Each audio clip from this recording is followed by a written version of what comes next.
Hello. Welcome to the live.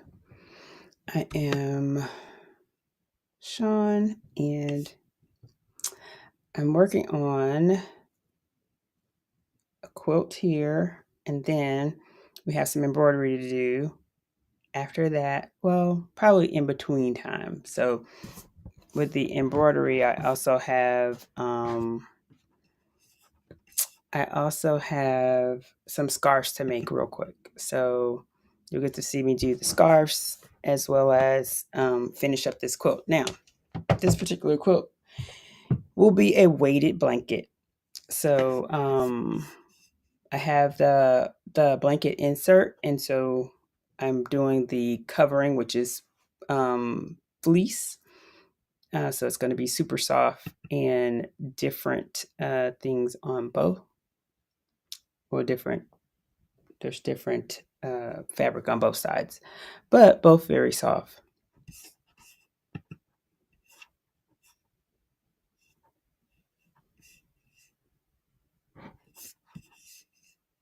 Let me turn on my Bluetooth so that I can connect my AirPods so you'll hear me better, because once this machine starts, it's going to get a little loud. Okay. All right. I think I'm good. Can see the machine. So the machine that I'm using right now is my Brother BQ 1350, which is the Quilt Club series. And so I really like it. It's a really good machine.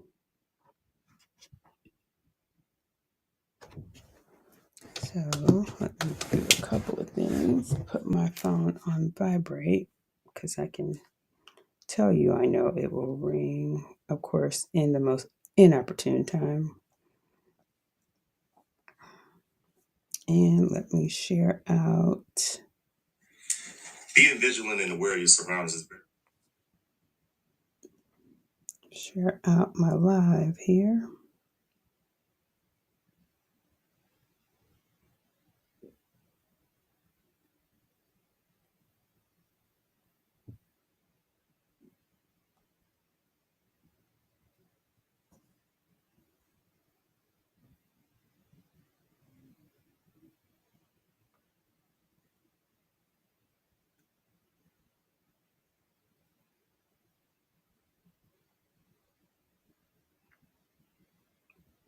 So how's everybody doing? How's it going today?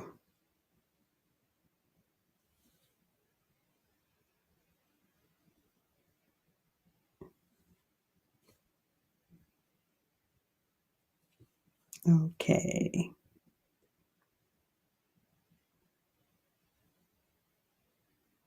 Let's see.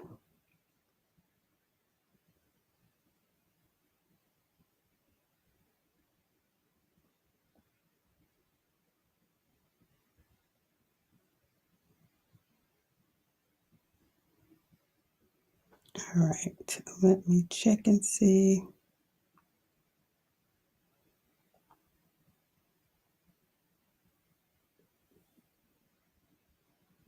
Just checking to make sure. I should be live everywhere, but I'm not sure because trying something new.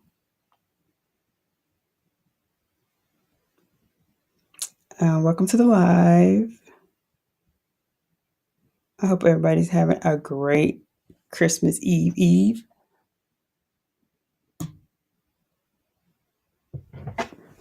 So I am working on a blanket, and this is for a weighted blanket. I have this to finish. This should be pretty short because what I'm doing now is just adding the little straps to it because I'm going to attach the weighted blanket inside of this. So literally, let me tell you. So I wasn't about the life where I was going to create some straps. So what I did was I improvised. Seeing as though I had a ton of these little straps, which are probably keychains, I think they are. But what I'm planning to do is hook my weighted blanket on this. But so this way, the weighted blanket could actually be removed. Hey, Miss Linda, the weighted blanket can be removed, and this part can be washed at any time. So unless they spill something on the actual weighted blanket, they should not,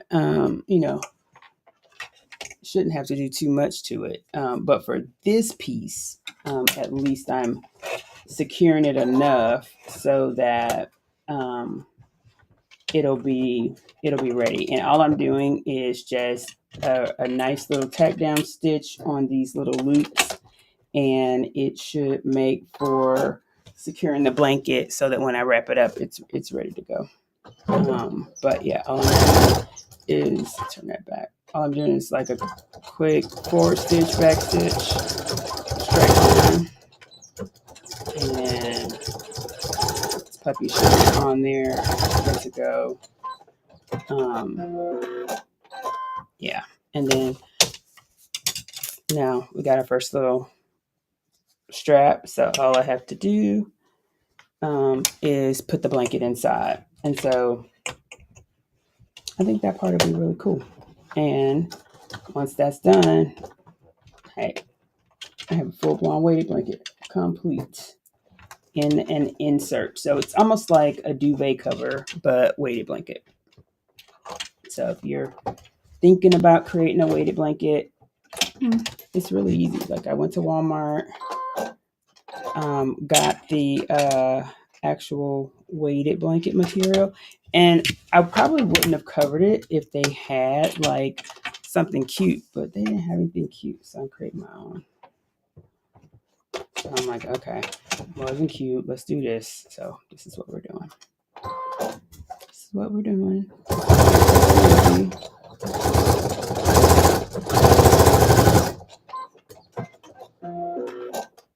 All right, now two.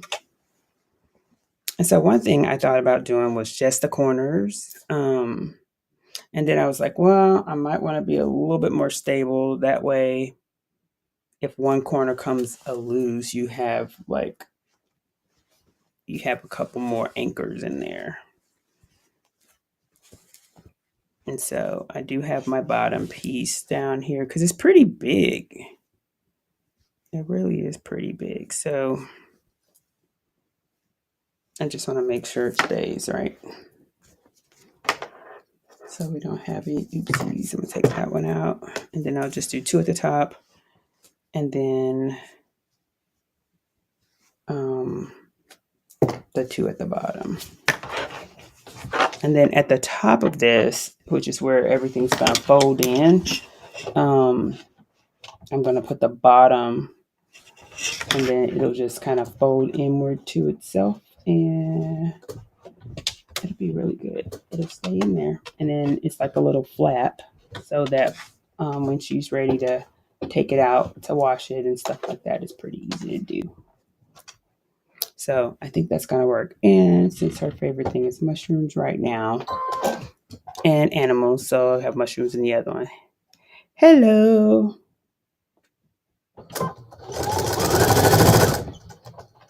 Now, let's see.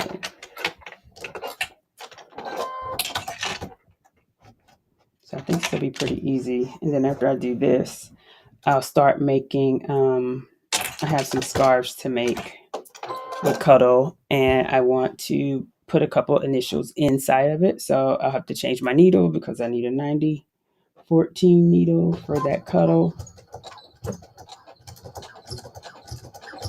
So that way I don't have any problems with it. But cuddle, oh my God, it's so nice. It's super, super soft.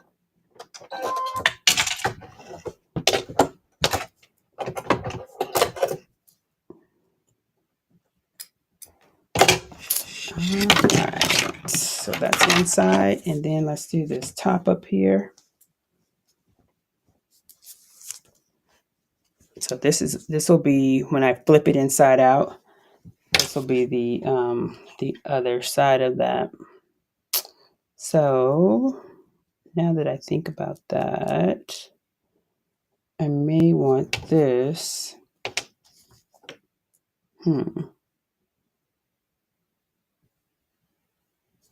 I may want this on the inside. Yeah, let's do that.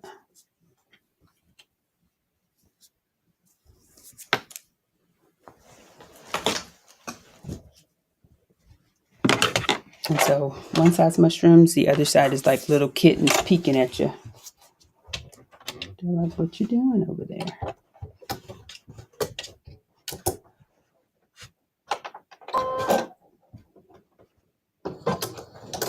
I have my walking foot on.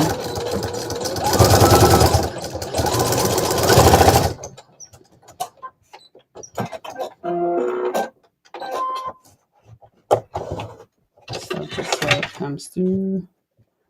No problems. And this machine actually has a sensor on it, so it senses the thickness of the fabric, which is really, really good. So I don't have to worry about that. It already knows, and it adjusts based on the fabric.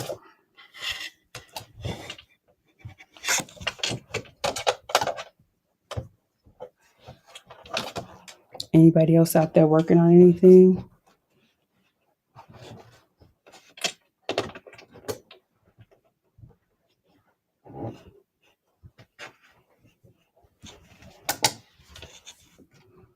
Miss Veronica, what you working on over there? Have you started yet? I know you had some stuff you need to work on.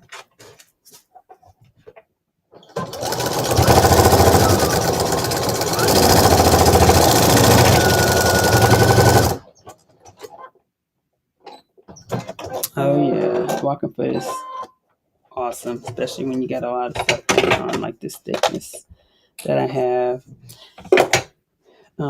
It makes it very easy.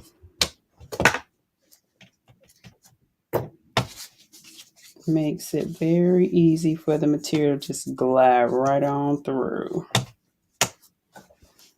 And see these little things they have, these little key rings, they have both elastic, the little microfiber fabric, as well as what else do they have on it? Like a stretch material, there's like a elastic on there too. So it's got everything. So being able to roll over all these different things is pretty good. Cut these extra little stitch thingies. All right, I'm almost done with the top of this, and then I can hit that other side and then take this, getting the last stuff done. Okay, one more puzzle. Cool.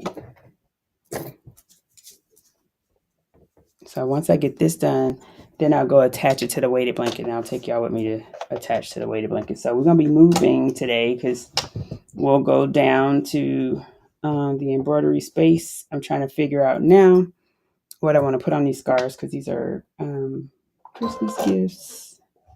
I'm finally done with my orders, and I'm trying to get the little gift ideas I had done complete. So taking you guys with me with my new gift ideas because I'm thinking I may want to put these scarves on my website to sell because they're super, super cuddly.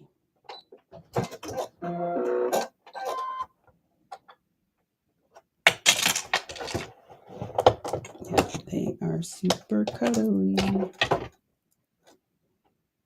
And so we're going to have to cut some more because I have 3 already cut, but I need to cut a couple more. So I'll show you how I cut Cuddle. And there is this specific pair of scissors that I use that literally keeps it from fraying. And it cuts it pretty clean. Although Cuddle is one of those fabrics that you definitely have to pay attention to because of the fact that it frays. It gets stuff everywhere. Oh, earrings. And earrings. I like that quote. Oh, yep, D-rings. Although my D-rings are improvised, this is actually a whole keychain. So normally people they cut like some elastic straps or whatever to do this, but man, I had a ton. I'm using what I got. So look, I am going to go through and do, I got to go back through once I do inventory. And yeah, we'll see what the kid got over here. And some of those things will be going on sale on the website in the new year. And we're going to be clearing out some of this inventory over here and giving some good sales and things. So stay tuned for that. But yeah, because I have tons of hoodies and things that I need to get up out of here. So I'm thinking I'm probably going to figure out something cute that people like and put something on there. I have a couple ideas for what I do. Okay, so the top is done. Now let's do this side, and we will be ready to hook up the blanket, connect the weighted part. And there is a way to make the weights, but let me tell y'all, anybody got time for that? Because that's a lot of work, and you have to buy those little beads and things. And I let somebody else do it. I'd rather buy the insert. Okay, I'm good with that. Yep, it worked well for me.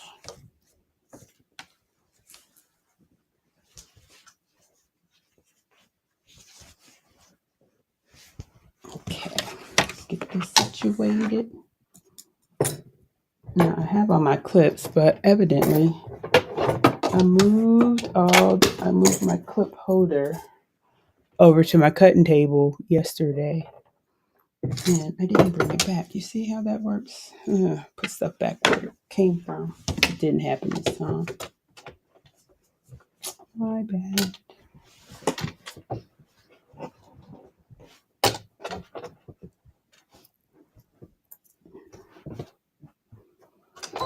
Okay. So I'm trying to go live more. I gotta figure out a time when it's gonna be good. So I'm working on that. I'm trying not to be in conflict because, like, a lot of times when I'm in here working, I'm working, but I'm watching other YouTube channels that may be live, and so I don't want to be in conflict with people that I already watched. So I'm trying to find just a good time to go live, and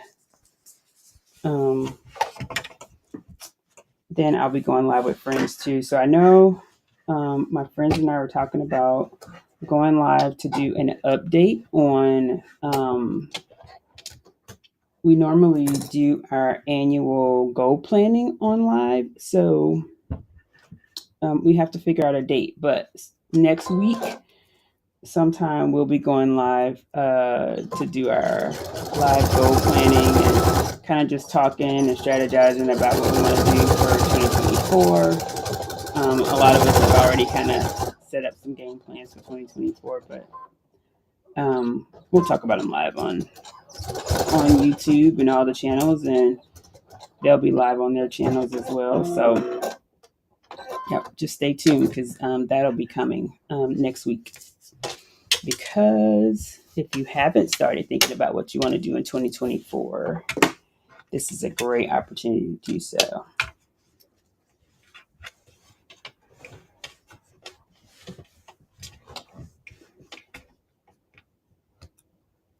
This is a great opportunity to do so.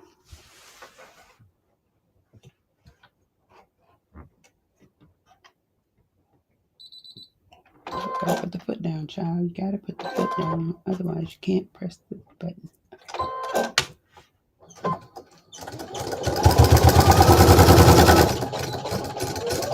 I'm going all the way across this thing and then going back just to make sure that regardless of the pressure that's put on it, it will stay.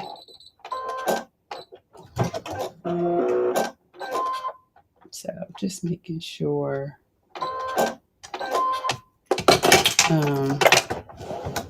that my stitches will stay regardless of how much pressure, because you think about it, a weighted blanket, and I do have, I want to say it's either 15 or 12 pounds on the weighted blanket, so I want to make sure that it's going to be secure in there and not just like flailing all inside.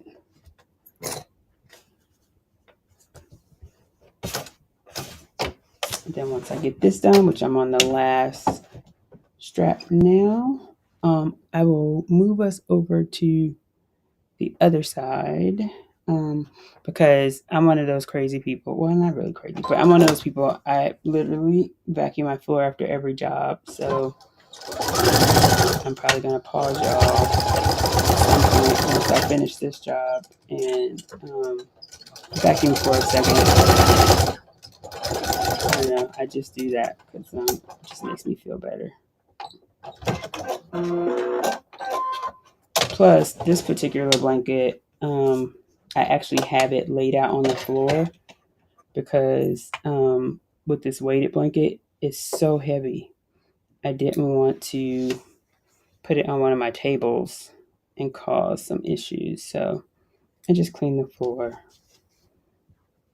and laid it out there. So that way I could get it done. Get her done, quick, fast, and in a hurry. And I finally brought my little basket over here, my little trash can for all this excessive, these threads.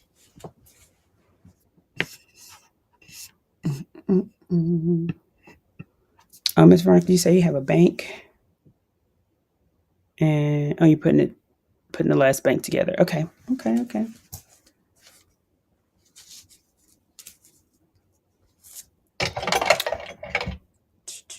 So I had a little holiday background, but I think I messed up my little scene, because what I wanted was to be able to there we go. Have dual cameras. That works.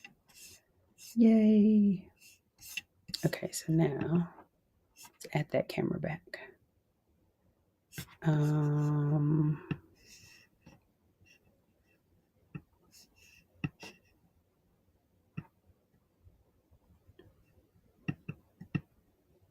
Let's see.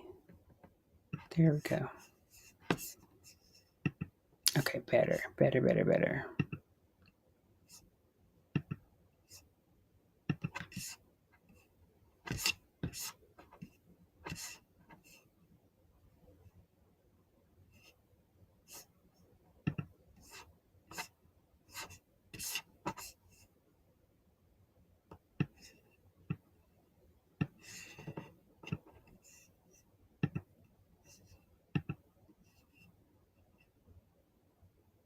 Oh, thank you. I'm trying to see. I don't know what I'm doing.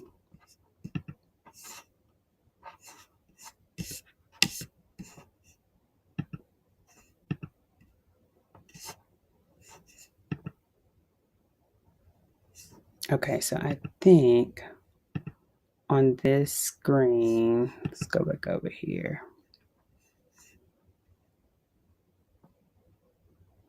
Because something is happening where, it doesn't allow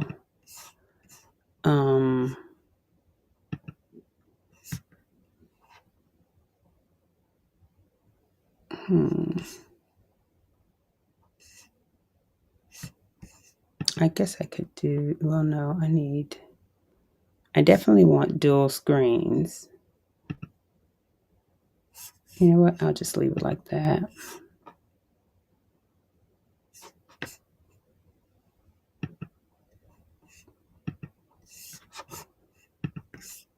Yep, I will leave it like that. And then we'll just add this one here. Okay.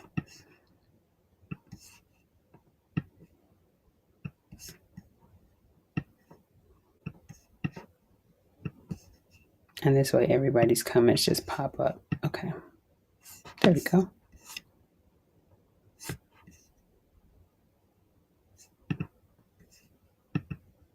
Okay.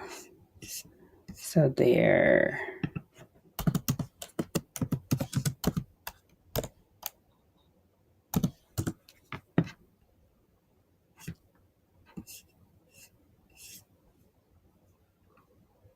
All right, there we go. Okay. Cool. Now that works. Now let me go and take you guys over here to the weighted blanket. So we'll go look at this weighted blanket. I'll move this one here. See, I have it on its own little stand. So all of my, I have probably a ton of these little stands and things around just so I can do stuff like this. So let me do this. I'm going to lift it and then drop it to the floor. Like right here. So you guys can kind of see what I'm doing with the blanket itself. So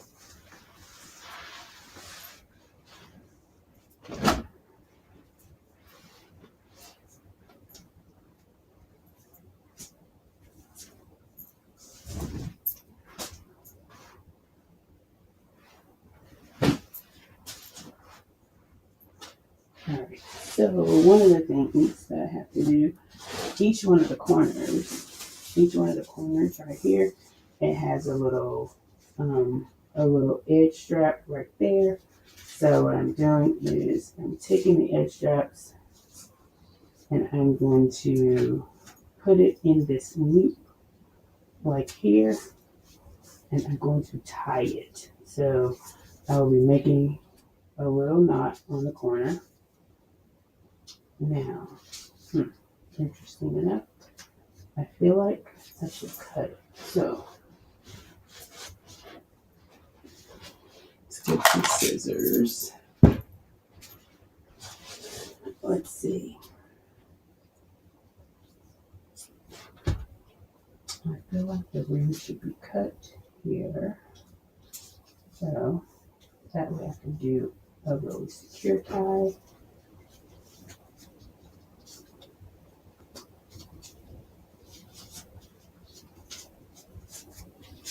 There we go. Alright, so that is done. On to the next one. It's pretty easy because literally all I'm doing is tying them on here to secure them so that the weighted blanket, once I turn it inside out, will be up in here and securely inside of the cover. Of course, it's way different from a duvet cover because you know when you do a duvet cover, those normally they will you actually take the duvet and stuff it in there, but that's not going to be sliding around. It could be doing all kinds of stuff. So I don't want that with this because this thing's too heavy to do that.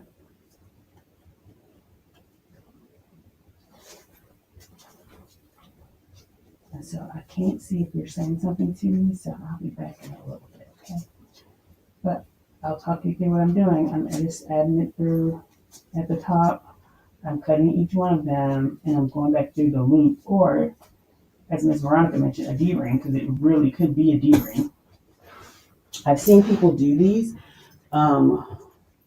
with no ring at all. They literally just tied a piece of material through the straps, but I wanted mine to be a little bit more secure, so I thought that using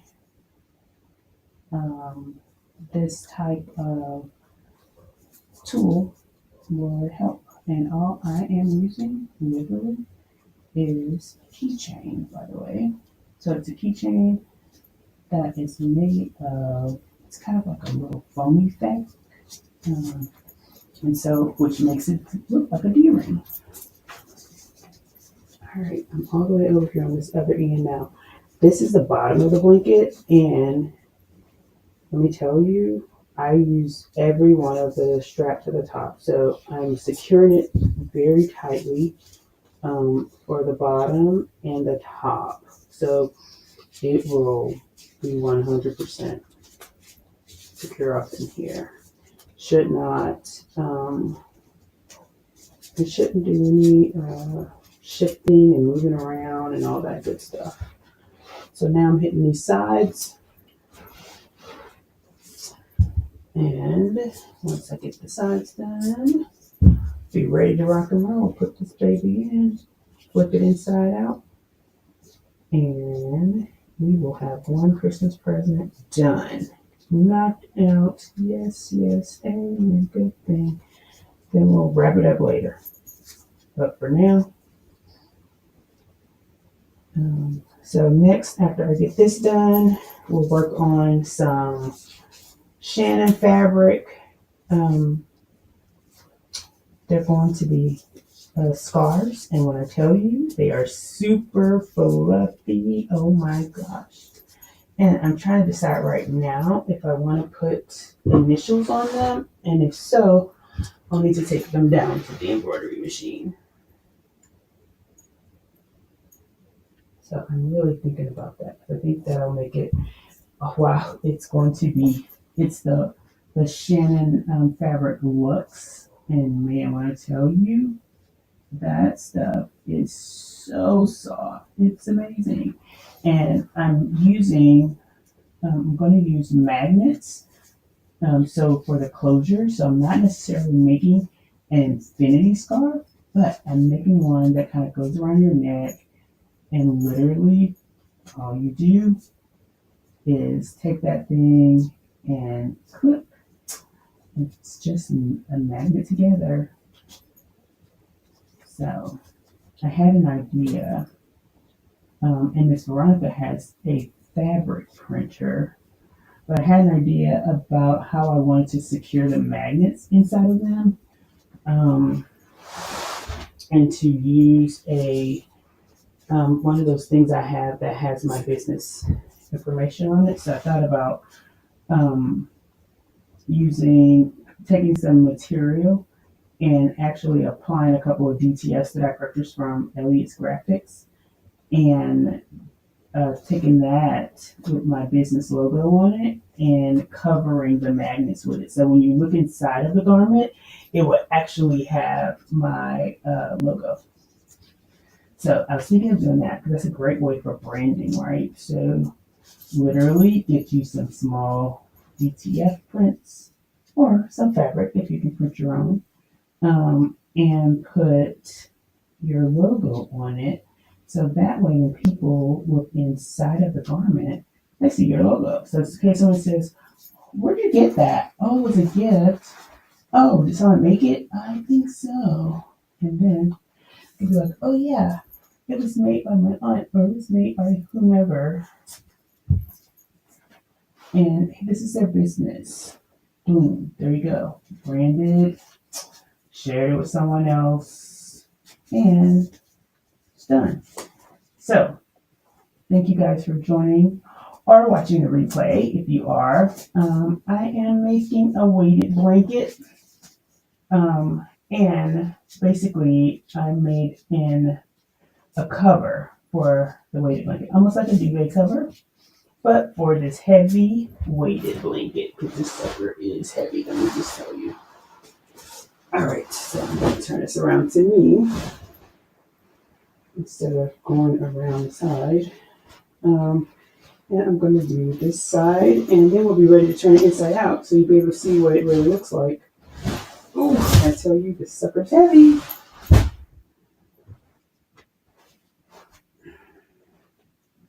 It is heavy.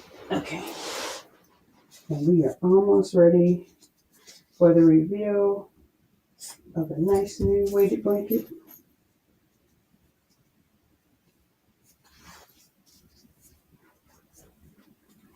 And I mean, it's easy. If you sew, oh man, all you need, this weighted blanket insert I got from Walmart. It already has these little loops on it to tell you if you wanted to cover it, you could. You didn't have to cover it, but this is like a dull gray. So guess what? We're not doing that. So, not as a gift. I gotta be extra. So, I sewed together two different types of fabric, and once I did that, I went back and added. Well, you have to lay it down here to match it up with where the rings are to attach it to your cover. So I laid it down. I clipped on all of my little rings. And then after I did that, I just finished sewing these rings on. And by the way, you can use D-rings. You can also use just material. You don't have to do the extra step that I'm doing here. But because this is so heavy, I wanted it to have the ring on it. And Miss Veronica had mentioned earlier that we could use D-rings, and she's absolutely correct. But I was using material that I already purchased, because guess what, guys? 2024, inventorying this stuff, and we're going to use what we got. I'm going to make sales off of those things. No extra purchases unless it was at a customer's request. So, but yes, we're going to use what we have, and that's what we did. So I'm on the last one, and then we will be turning it inside out so you can see the finished product of this.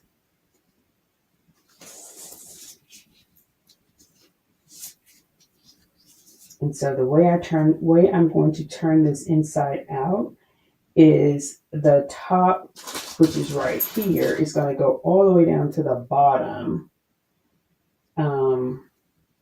So it's going to be pretty neat, I think.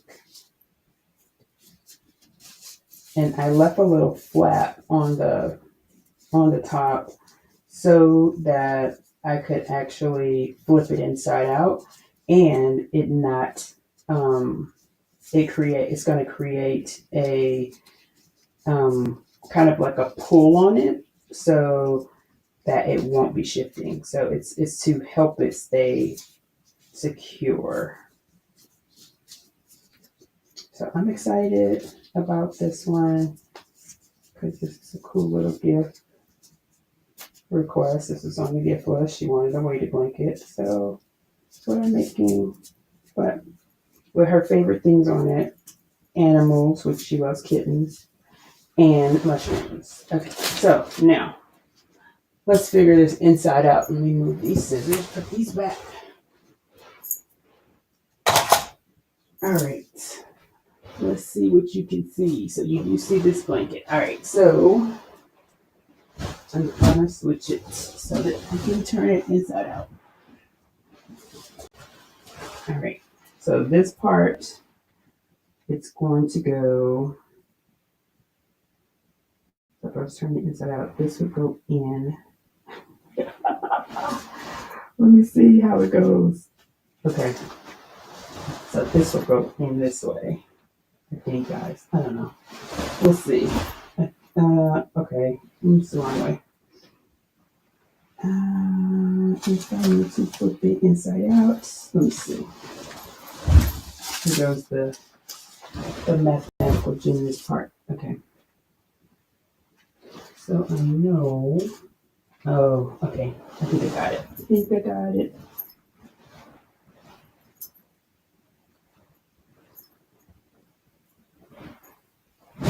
I tell you, this is like a workout, man. Now,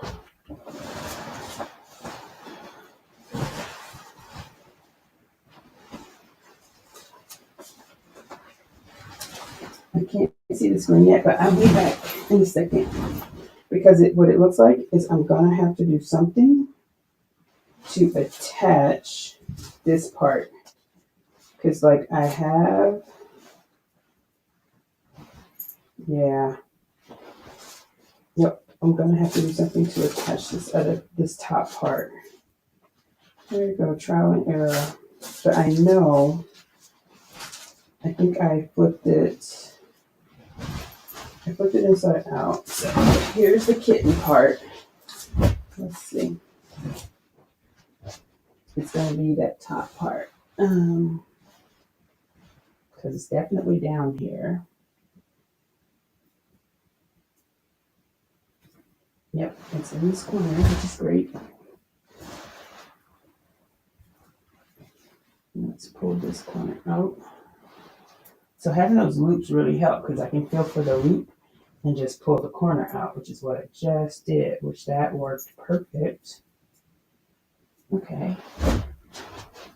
So now, what I may want to do is create some sort of, I'm going to have to, this thing, tell you it's a workout, man. It's a workout. Ooh. I think it must be 15 pounds because this is quite heavy. Okay, so what I'm going to need to do is to create a flap up here at the top where, and I really could put a zipper, but I'm not doing that. So I think what I want to do is take this bad boy. All right, it's all the way out. All right. So now, all I need to do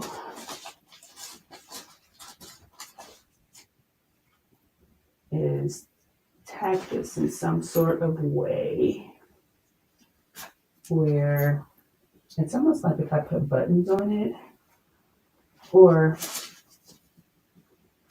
if this had a loop. You know what? Oh, I just thought of something. Got it.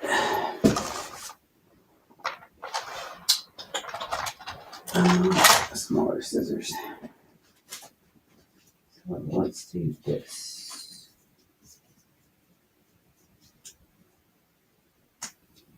I can figure something out. I could have done, you know how they have those quilts that you have to put together where all the things are like little stripes and strips and stuff. But I think what I'm just going to do is cut a little slit at the top and put this between both. All the way across. And so then, it's one of the things when you open it up, later on she could take it all off. Okay. So I just need to, and I think what I'm going to do is tuck this in and I'll stitch these sides like that so that it comes in like that. And yeah, I think that'll be perfect. I'll just put a little slit here. See, this is what happens when you're too creative for your own good. Just come up with stuff on the fly. Because I really want this done today, like now. And please ignore the mess behind me because I've been restructuring this room. I have fabric for everything. So it feels like.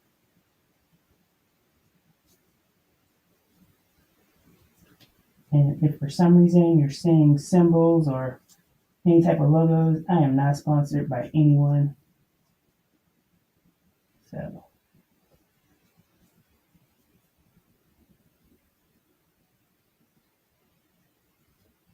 okay, now here's what I'm learning. I need a pen or something to thread this through because I made the holes very tiny. There we go. And just loop it in there. Oh, this is going to be too stinking cute because it actually adds a whole different look to the top of this thing. I will show you guys because I think it's going to be cute. And then once I stitch it in and I'm using green thread, oh, it's going to be cute. Okay, so yep, there's that one. That's done. Now, all right, so I can come and get a little bit closer. I actually think now that I have this, that I think I have a solution. The first thing I'm gonna do is I'm gonna go ahead and untie all of these because guess what? My fancy pants so already tied these things in the knot of no return. So it's so hard to get it loose. So I'm gonna untie them first, and then I'll come back and cut the slit. Let's get us a little. Good thing is there are only 4 of these left to do like that. But I hope everybody's having a great day, and I hope that if you're watching this now or whenever you're watching it, you know, you are either enjoying your family.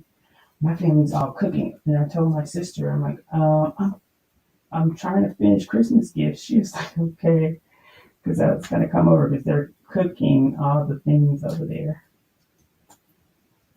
So I'm trying to get it all done today. Maybe I'll go hang out tomorrow.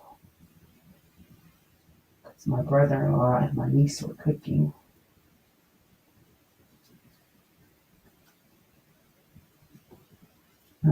But I'm trying to finish gifts. Like, oh my God.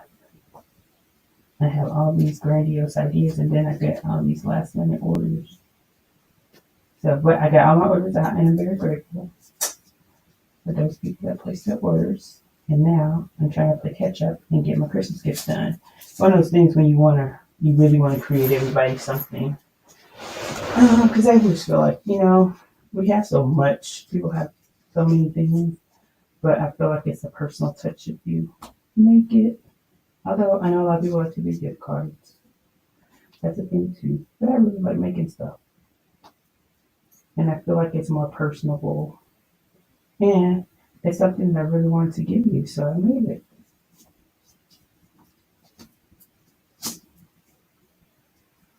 Just like that little extra touch.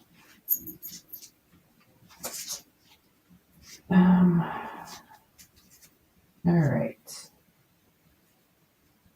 Everybody done with their food shopping for the holiday? Because Christmas Day, I think everything is closed, right? Even the I think there may be like what? So there may be like some of the drugstores may be open or something, but very little things are open on Christmas Day. All right. Now let's make these little tiny slits in the spaces that we need them. Straighten this out here. I am going to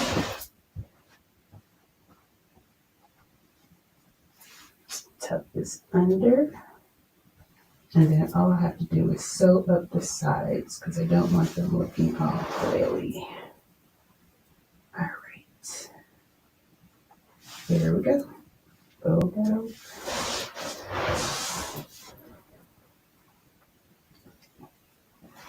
Okay.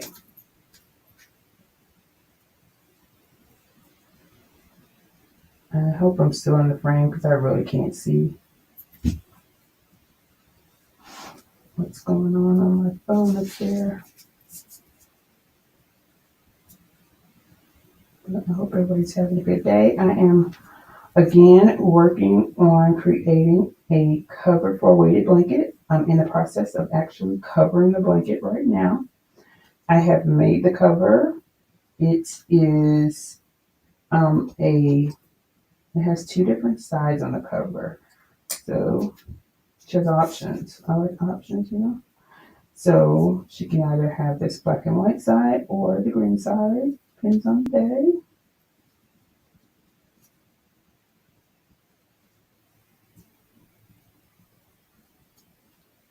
And right after this, I'll be making some very cozy, fluffy scarves that are made from Shannon Fabrics, which is from the Shannon Fabrics Luxe line. And when I tell you, oh my God, it is very luxe. Ugh, it feels, like that first stuff we're not supposed to be talking about, but it feels like that. I don't want PETA to come and get me. I am pro animal. No animals were harmed in the making of that stuff. It is fabric. But it feels amazing. All right.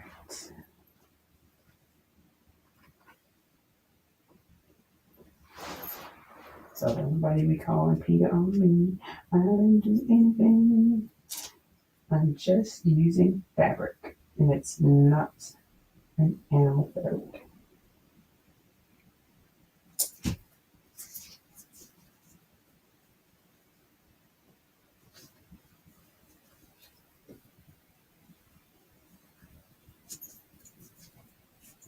All right, two more of these, and this baby is almost done. I'm gonna sew up the sides, put that little stitching on there, and we are ready to rock and roll. Gift number, whatever this is, done. Because I made a whole bunch of bowl cozies, and I haven't put those on my website yet, but I plan on doing so. But the bowl cozies are amazing, so stay tuned because I'm going to create a short. I did some videos last night after I finished them to show you how to use them, and they are microwavable. These are microwavable. So there's some that are not. Depends on what people make them with. I made mine with everything in it is cotton, so it is microwavable. Now, those that are not 100% cotton should not be put in the microwave. Don't want to blow something up or melt it, because if you use rayon or polyester thread, then it will melt in your microwave. Disaster. Don't do it. Okay? Stay away. But the ones I just made are all ready for the microwave. And any type of soup, gumbo, whatever you're trying to cook in there can be used. And you can get it out of the microwave without burning yourself. Now, granted, guess what? Some people will do the thing and put their hand over the hot steam. Now, that's going to burn you. Don't do that. But, if you hold it by the two edges when you're getting it out of the microwave or by the base, protects your hands like a little mitten for your thing. And it also works with cold too. So like if you were eating ice cream in the summer, in the wintertime, keep your hands from being cold. All right, I'm so excited. It's almost done. This is the last one. Then I'm going to sew the sides, and then it'll be a gift done. Another one done. All right. All I'm doing is cutting a little slit in the material, taking this elastic and going through the material, and then I'm tying knots. That's it. The D-rings help this sparkle, so this works well.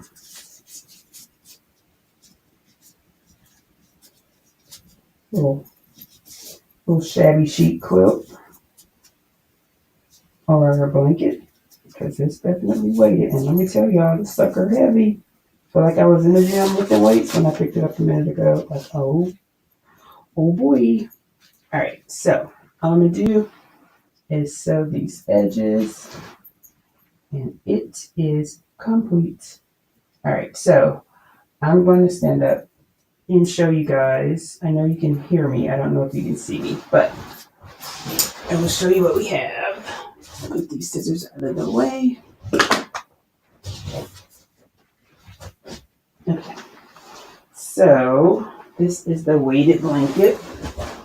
So it has the little kittens. Put this closer. So it has the little colorful kittens on it.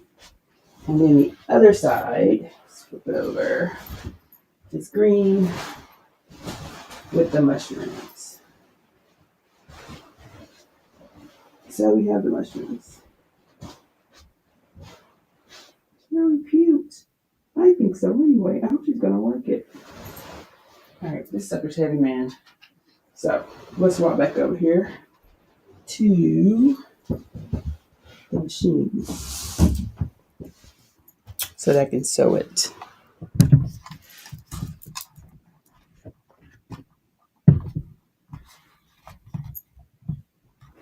Okay, and all I'm going to do is sew the edges. All right, I'm back. Let's see. Hello. Hey, T. Hey, everybody. All right, so now all I'm going to do, this thing's so heavy. Jeez Louise. Okay, so all I'm going to do is sew these little raggedy edges so they won't look so raggedy. And I'm going to make them into a little pouch and see if you can tell here at the top. All I did was I tighten it so now she has a little loop on each one of these. And so I'm going to stitch this up here in and close it like a little envelope. And that's all I'm doing for this. And on both sides of the top part. The bottom is all good, but it kind of closes it in because it gives her about this much space that doesn't have the actual blanket. So if it's holding off, then if it's hanging off her bed because she's in college, so it'll be fine. It's not the weighted blanket. The blanket is mainly in the middle, but this junk is heavy. Let me tell you, man. I'm like, whoa, man. When I first picked it up, I was like, geez, it's pretty doggone heavy. So after we do this, then I'm going to go downstairs and, well, I have a piece of the Lux Cuddle up here, and I'll show you that. And then I'm going to show you, I need to go look for some more magnets because what I plan on doing is for those scarves, they will kind of wrap around you, but they'll at the base you can literally clamp them together with magnets. So and I have to cover the little magnet, so it's just like a little square sewn around the magnet so that you can clasp them together. Let's lift this up a little bit more. There we go. So this is the thing with this type of cuddle type fabrics. And I think I'm working with cuddle most of the day today. So, oh, I gotta let it down. Okay. It's like, let me down. Oh, you know what? I'm not high enough. I need to be up here closer. There we go. All right. And see, the good thing with this walking foot takes it right on through. I don't have to worry about it.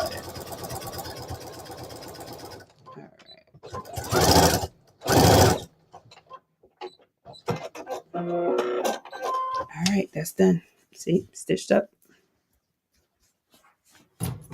Clip off these little edges, and that is done.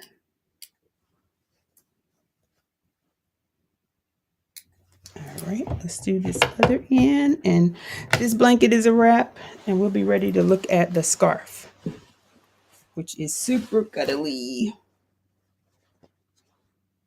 So this is more, I think this is more fleece, but they still call it, fleece is still considered a cuddle fabric. And so like over there, I still have the little loops on the edges. And again, I improvised. I used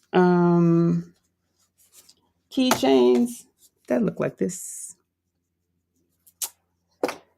to make these little rings. So use what you got. Don't be buying stuff.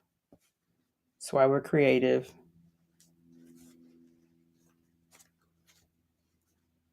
And again, you could use regular fabric, but because this is so heavy, I thought the ring would add just a little bit more support. Okay, this thing's so heavy. Jeez.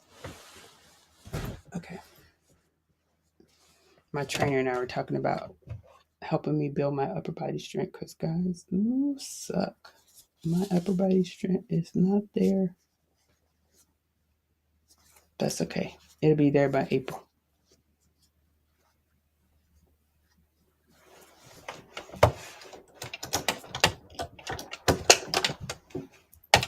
All right. Now let's get this part done. Okay. Gotta let the foot down.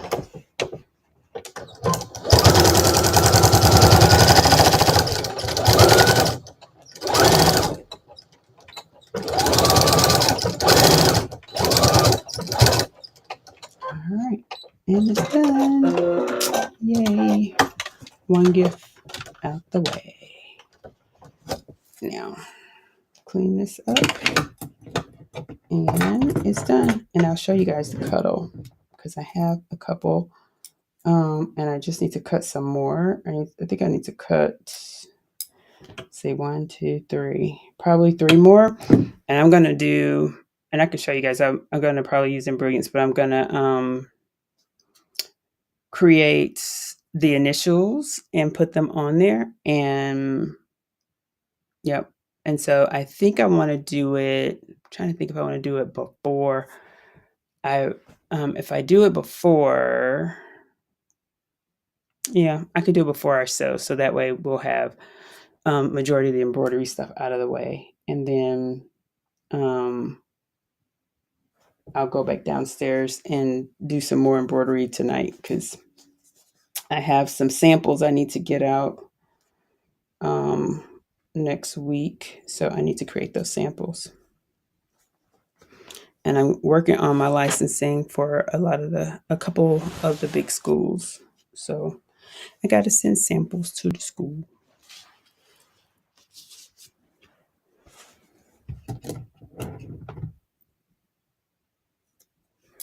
All right, now let's get all these little things off of here. And by the way, I know I'm one of them people. I am one of those people that I'm cleaning as I go because coming back, I learned a long time ago. I don't know. I normally don't get back to it. It's love how it's love. So I try to clean up as I go now. All right, so this blanket is officially done. It's so heavy. Let me see. I'm going to try to figure out how I can fold it because I don't know if I'm going to put it in a box. I think I'm going to put it in a bag. I may have a box here, but we're going to see about trying to. I don't know that all my gifts are going to make it to like wrapping present status. I don't know. I might try, but I don't know. We'll see. I'll be right back. Ignore the mess behind the camera. Because that's just all stuff that I need to go through in inventory and see what's left from all those hoodie sales earlier this month and last month. Because hoodies, people love my hoodies. I love them too though, because I make me a couple. This blanket is so cute and it's so heavy, but I got it folded. Yay! Okay, now let's put it in this chair right here. And I apologize, I didn't bring that with me, but I'm coming back because I'm going to bring the Lux Cuddle so you can see what these scarves are going to be made of. And I have to figure out what did I do with the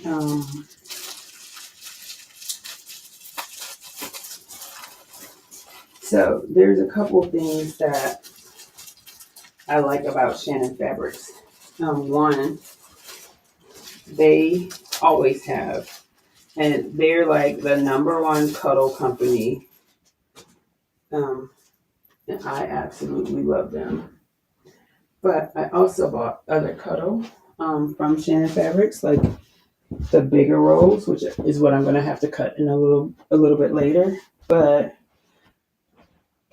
I have and I think I will put these on my website, especially for people who love to sew and embroider and stuff like that, because this will be great. So I actually am thinking of selling these to just like for the sewing community, because like literally, I can get them where you already have it wrapped, and it is ready. It's already cut to the size that it needs to be, all of that, and you can literally make. This is for the infinity scarf. Um, it comes with the little um, Shannon Fabrics, their care card, and it says "Made with Love." There we go, "Made with Love." But it's already cut. The thing you would need to do is to decide if you want to do an infinity scarf or if you want to do the scarf that I'm about to make. So I also have this Shannon fabric, which is or that I'm gonna have to cut. So I'll cut these. I have some special scissors that I use for cutting Um, these blue handle scissors. They have like a really and they're by what's her name, Karen K Bailey, but they have like this super sharp point. I'm sorry, I'm the wrong way, and it's like it's got like some severed type. It's almost like pinking shears, but very very tiny. So like it cuts this very well. Now I must give you the caveat when you're cutting um this type fabric, it is very messy. You will need your vacuum cleaner near so that you can clean it up on your mat, because otherwise it's gonna be a whole bunch of stuff. Hey Sean. Um oh sorry. Who's that? Oh hey Miss Sherry. Hey Sean. So yes. So I'm gonna cut more of this cuddle so that I can make a couple more of these.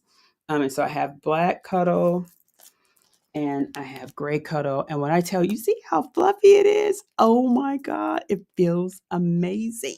Like 100% amazing. And for those of you who are not Saints fans, I'm sorry. I am. Okay. Deal with it. Because I got my little Santa hats, it's the theme for right now.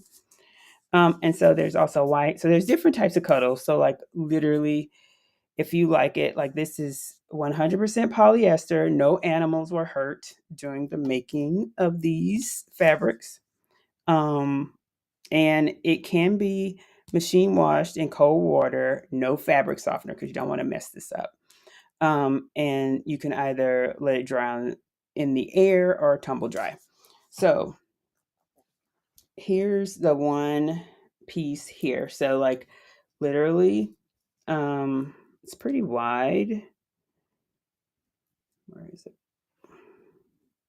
So it's pretty wide. See that? And if I really wanted to make the infinity scarf, which is what this is set to make, so literally you would be sewing it up and then you kind of twist it and it wraps over and it becomes an infinity scarf. So let me show you my finished one because I do have a finished one. I'm gonna wear mine to the color purple. What I do with it, guys? You got too many things. Stuff just gets lost in the shuffle. I have to make baby blankets, so my quilt guild, we donate baby blankets to the shelter. And so, make sure it didn't drop back here. Nope, I don't follow it on camera, that'd be bad. So my quilt guild we do baby blankets, and we also make blankets for the elderly, and we make blankets for the animal shelter. I don't see mine. Hold on one second. Let me go see. Because I have one. And it is purple and white.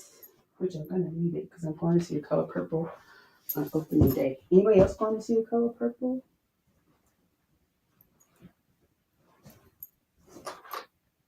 I heard that it's going to be really good. And it's different from the original, which I'm okay with that.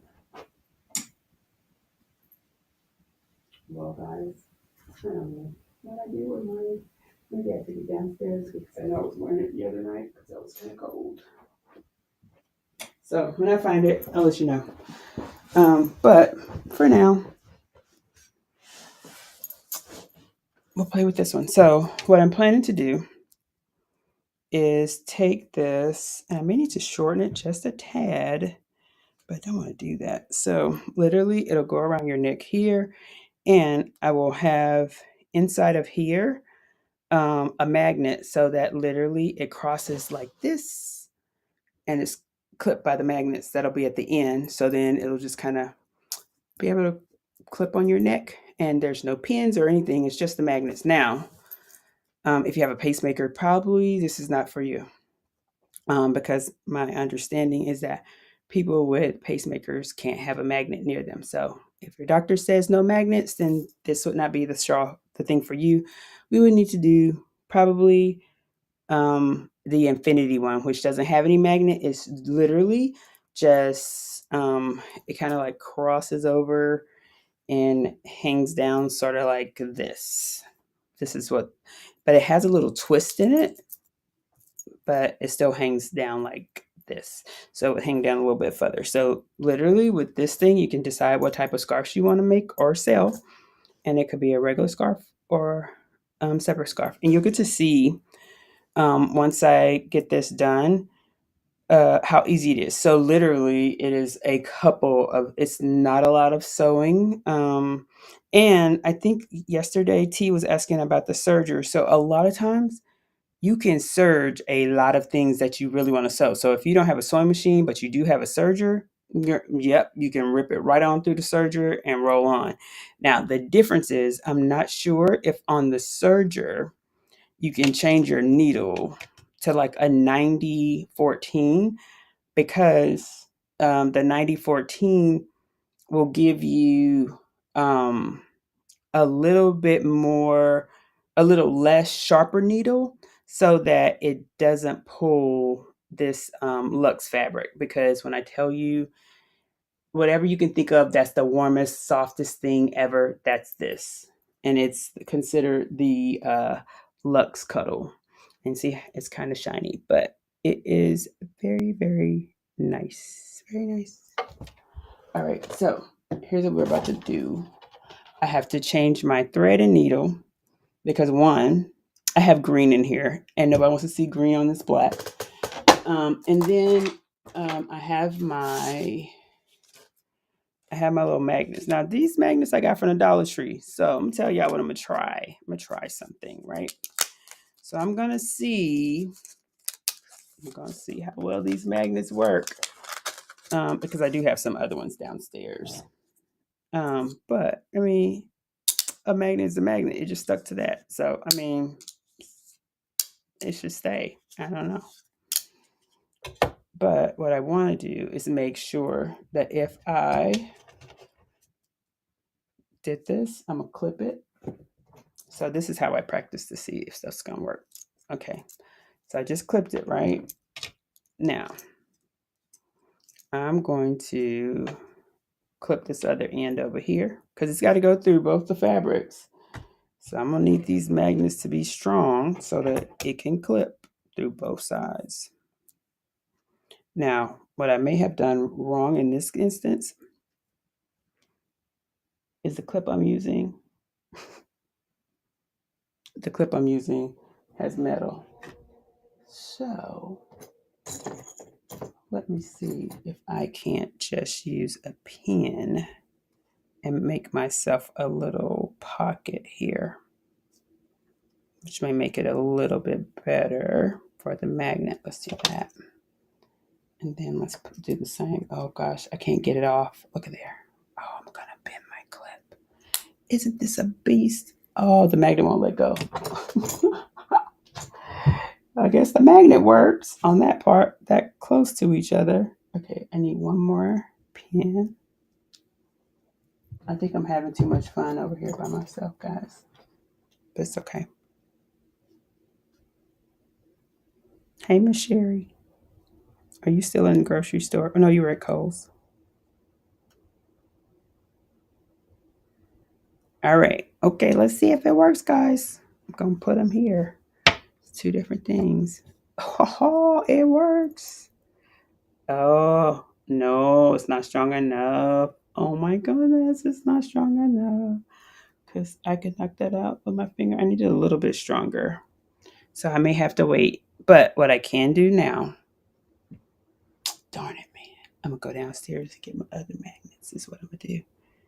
Because, like, look, it's there, but I don't like it. It comes apart too easy.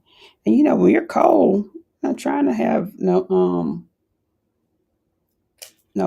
air getting in. Not like that. No. It's too much. All right, so we're going to use some better magnets. I'll go downstairs. And I'm thinking I'm probably going to use, now you know what is even worse? Like I had two together on this one. So it's not going to work. Not going to work. I will get some stronger ones. I think what I'm going to use is I have some name tag magnets, which I think will work way better. It'll just be a little square. And so I can use those. And they're kind of like the So Type magnets, where literally it's square and long, but it would be for my name tags that I make with acrylic. And I was trying to think, I have 2 tumblers that I need to get done, one to send with my samples. And so before I take my rotary off my machine downstairs, I need to do those. It's okay. These are a no-go. It's all right. We'll use them for something else. And so for now, what I'm going to do is I'll change the needle. Then we'll go downstairs, do some embroidery, because I need to do a couple things. But before I leave from up here, I need to grab a couple of shirts because I need to do some logos on some shirts. And guys, when you do samples and you send people samples, if you're doing stuff, make sure you send them samples with your logo on it. Don't send them samples. Let them sport your stuff. Don't be sending them samples of like cute stuff with somebody else's with their logo on it. Absolutely not. If you're gonna get a sample from Go Savvy Designs, it's gonna say Go Savvy Designs. Let me just tell you. Because ain't nobody trying to have you walk around with my cute stuff on you. No. Even when I'm sending tumblers. Oh, yes. Thank you. Please hit the like button. Yeah, I'm not trying to have it. Like, we're going to definitely do the, definitely send them something with Go Savvy Designs on it. Okay. So I'm using the 9014 stretch needle is what I'm looking for and what I'm about to use. And I have the ones that you can get at Joann's. That's what I have. I have some downstairs. I actually have, this is my little needle container, but guys, when I go downstairs, I'll show you. In my embroidery space, I normally use Oregon. I use Oregon for everything. I actually have a business Oregon account, but I love needles, and so I make sure that I don't run out. That's the thing, because you can, especially when you get a multi-needle. When you get a multi-needle, you need to make sure you have hundreds, because one of the things that I learned a long time ago, in your pricing, when you're looking at pricing, include your needles. Because let me tell you, you should always start with a fresh needle. That way your stuff looks great. Less opportunity for you to have some crazy break or something, or, you know, one of the other things I learned was that, your thread could kind of fray and do all this other weird stuff. So, nope, we don't want to have that. So, make sure that you change your needle when you're starting a new job or set of jobs. Now, and when you get a multi needle, that's not just one needle. You should change them all. And so I account for that when I'm doing my pricing. So most all my jobs, I account for a new needle. You got to account for the stabilizer. It's that stuff we buy in bulk that we don't think about, but we should think about it because there is a cost. You've already paid for it because you have it and you're ready to work. So you don't think about the fact that, oh, I need to include that. So just already have it, can already have that calculated as base. So already what it is that for those base things like thread. Now, when somebody wants something specialty like, so for example, if I'm doing like this guy asked me for a quote yesterday for 500 shirts. So I gave him the quote, and I also asked him, I said, hey, because he said, I'll drop ship you the shirts. And I said, okay, no problem. And I said, you're going to have to tell me what this shirt is. So he sent me the shirt that he's getting from Sanmar, and I was okay with it. But when I sent him back the price for him just sending me the shirts and all that, he was like, "Man," it's like, "What? I'm sending you everything." I was like, "Yeah." I was like, "But you're also buying a cheap shirt." And he said, "What?" I said, "Your shirt is cheap, so and it's stretchy. Like it's a stretchy cheap shirt." I said, so what that means to me is I'm not going to send anything out of my shop looking crazy, first of all. So stabilizer matters. So I told him with that shirt, I'm going to have to use one of two types of stabilizer. I'm either going to use a sport tech stabilizer or I'm going to use a fusible stabilizer so that stabilizer, so that embroidered design doesn't move. I was like, we don't want them hating their shirts after one wash, like no, or one dry cleaning. I'm like, I'm not here for that. And he was like, oh. I said, so stabilizer. I was like, where you may be getting prices from people that are using tearaway. Look, I live by if you wear it, don't tear it. So let me tell you something. If there's something that people are wearing, there's no way that I'm putting tearaway on it unless it's like maybe an apron, and I don't do that. Especially like I have a lot of chefs that I do their garments, and so they're gonna wash that stuff and they're gonna wear it a lot because the chefs, they are always having to wash their stuff. They're gonna get something on it. Things are gonna happen. So guess what? Nope. If you wear it, don't tear it. That's my motto. So I'm not putting any tearaway on things like that. Now, here's what I would use tearaway for if I had to put it on a garment that someone was going to wear. If I had to, now a hat is different. Hats, we do use tearaway. 90% of the time it's tearaway, unless it's one of those little flimsy hats that it's collapsible and all this other stuff. It's normally a tearaway on the hat.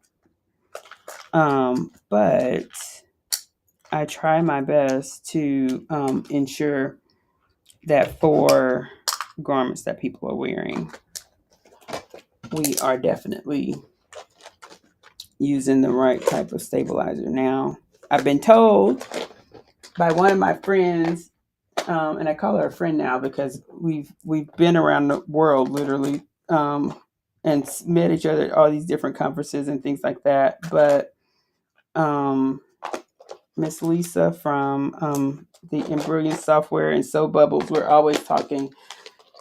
She she told me like she used my shirt one day in her class because she said, "Oh my God, you definitely understand stabilizer." She's like, "Look at this fine embroidery." Like I had like I mean, the letters were so tiny, but you could read it, and it was no pucker, and there is no. I mean, yeah, it's it was it was one of those shirts. Now, while I didn't think nothing of it, because like I've been embroidering for a long time, um, she was like, "This is phenomenal." She was showing everybody, when you guys get up, you gotta come see her shirt. Like, oh God, this is like my first time meeting her, and so that whole weekend, she talked about it, and then I heard from one of my other friends that she was talking about me. She says, "I knew who she was talking about because you had told us about it." She was like, she was saying that she had met a lady that she knows her some stabilizer. And I'm like, yeah, stabilizer will make or break your embroidery, just so you know. Like, if you find now, so will digitizing, by the way. So, digitizing is one of those things that if you have a bad digitizer, man, sometimes that stuff can sound like it's a machine going off because they have digitized it so thick where it is like running into. I mean, that stuff can beat your clothes up. And then the other thing is understanding the needles, because like there are different types of needles. Like I just put in this 9014 stretch needle. It is not as sharp as the ballpoint, but it's also gonna give me a little bit more flex when I'm using this type of material. So the needle matters for your material. I think I put that cap away. Yep. And so on these machines, like this one, it also matters the little cap that you put on the end for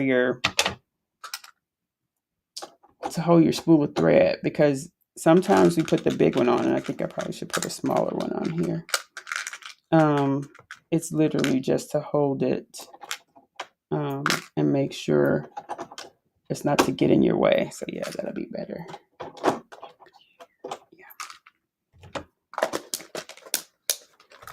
Yeah. Yep. So behind me, up here, I have my little thread wall. So I got my thread wall up there. And so I have the thread wall for my things that I use on this sewing machine and on my long arm, because my long arm is also up here. And then downstairs, I have my other stuff that has tons of thread. Yes, ma'am, we have to charge. You got to charge for your materials. Absolutely. Because a lot of times, people don't. And then they're like, well, I didn't really make a profit. Well, why not? You didn't charge for everything, is what happened. So we have to be mindful of that. And I'm not arguing with people about my prices. Like, I'm not the person for you. Because I'm going to tell you now, I am one of those people that I take pride in anything that leaves here. So with that in mind, I am not arguing about my prices. So it's like, maybe that's not for you. Or you can make it if you like. Or you can go to Etsy. I'm not on Etsy. But, yep, not me. Not me. I thought about being on Etsy just for a couple of things. But I think I've done my SEO really good, really well. And I get found by people a lot of times, which is great. So I haven't really had to do Etsy because I've been doing my SEO pretty well.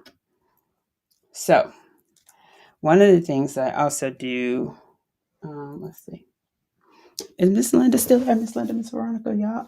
So I have a project book that I keep, and I think I left it downstairs because I was writing in it last night before I went to bed. But I have my little black book of projects because I keep all my stuff in there for any new project that I'm starting or any project that I'm probably going to sell on my website. So that way I have color. I have um, the thread that I use. I write all that down. Yes, you can. You gotta keep look. The price is the price. So I'm not compromising on that because it's gonna be great. Like it's gonna look good. I wouldn't give anybody anything I wouldn't want. So no, no, nope, nope, nope. But yep, I think my little black book is downstairs in my office because I have an office downstairs. But so when we get ready to do our goals later on this week, yeah, later on in the next week before the first of the year.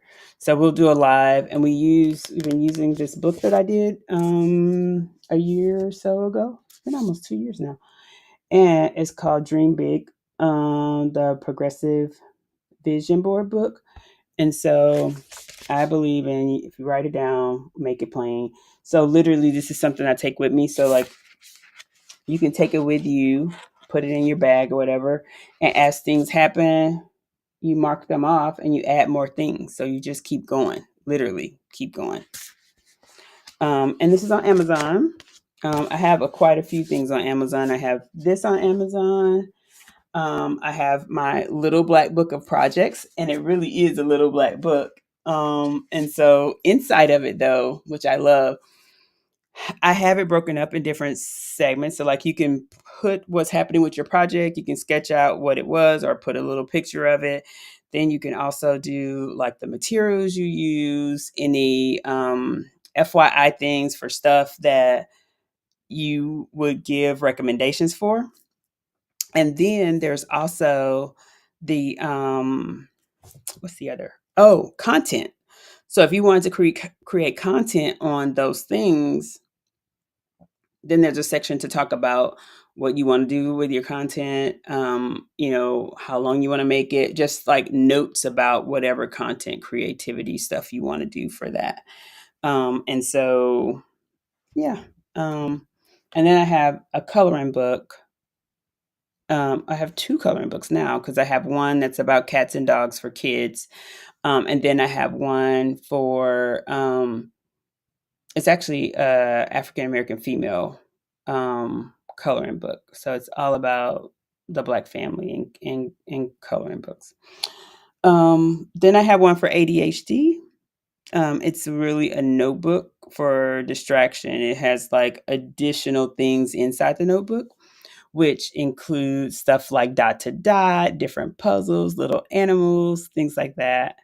Um, and then I'm trying to think what was the other one I put out there. I have quite a few. So like if you look for if you go to Amazon and just type in S space Amaker is my last name, AMACKER, they'll all come up.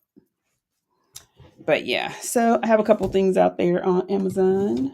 And a part of my planning for next year is going to be at least two more things. Um, and I'm not sure just yet what it's going to be, but it'll be something.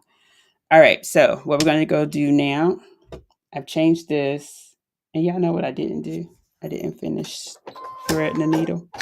There we go. That's done. So we'll go downstairs. I'm going to put some initials on these. I think I'm gonna make three for now. I wanted to make a gray one, but I'm gonna make my sister one, my nephew's girlfriend one, and yeah, I don't need one, so I'm gonna leave this white for later. But I'm gonna do these two, and then trying to think if there's anything else. And then I'll take some shirts down because I need to make those samples as I was talking about. And I need to make a sample polo, which again, they're all going to have my business logo on it. Not playing. If I got to have a sample, if they have to have a sample, then it is definitely going to be my business logo. So let's see. I'm going to do probably a black polo and maybe some little t-shirt. Um, and I know I have to do a hoodie because I need to do something that's going to have heavier stitches because what with the school logos and things like that, I'm going to be using um, either the ones across the chest, single line, or the big letters. And so I'm already an authorized vendor for like Phi Beta Sigma and KK Psi and Tau Beta Sigma and KK Psi are band fraternities, and then Phi Beta Sigma is a male fraternity. So let's see. I think I'm gonna do one of these shirts, and then I'm going to do a towel. I always send a towel. Let me tell you why. Because at a lot of the schools, you know, they want to do stuff for athletes, and so towels are always a good thing. Um, and what else? Maybe I'll do one of these towels as well. All right, so that's that and that. And let's see, what's this? Is this a tank top or a t-shirt? It's a tank top. No, we're not doing a tank top. I need just a t-shirt. What's this one? No, where are these tank tops come from? I remember. Now, cheer moms love tank tops, ladies. Cheer moms love tank tops. You can get some cute stuff on them. That's why I have all these tank tops, or these that are left, because I always buy an extra set or an extra one just in case. You know, sometimes your machine goes crazy, decides it wants to eat everything up. So you got to be careful. I always buy one extra. This is why I don't like letting people bring stuff to me. I do that very little. And if they are, I need to know where you, well, no. So it has to be a business that is going to be getting logos or something added for me to for me to use it. Like the guy that I was talking to, he was going to and I use I like next level t-shirts. I also like Hanes. They just released a new line of really comfy type tees, and they are so soft. They feel amazing. But I like Next Level.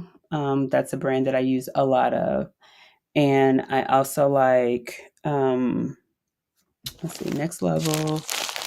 And jerseys, I like them too because they have a new one and Russell's. So a lot of times I get a lot of my stuff from like Sanmar. Um, I also get a lot from Alpha Border. So between Sanmar and Alpha Border, they're local to me, so I can just go run and pick it up. So is Heritage Cotton. Now, oh my God, they have some amazing stuff. There's a company in LA that I love for hoodies and things like that. It's called Axiom. They have the hoodies, and I had mine on yesterday. They have the hoodies that do not have like collars and stuff. Now, Circle, oh gosh, what is it called? Circle something, Circle Clothing. They also have hoodies that now don't have the strings, and I really like those.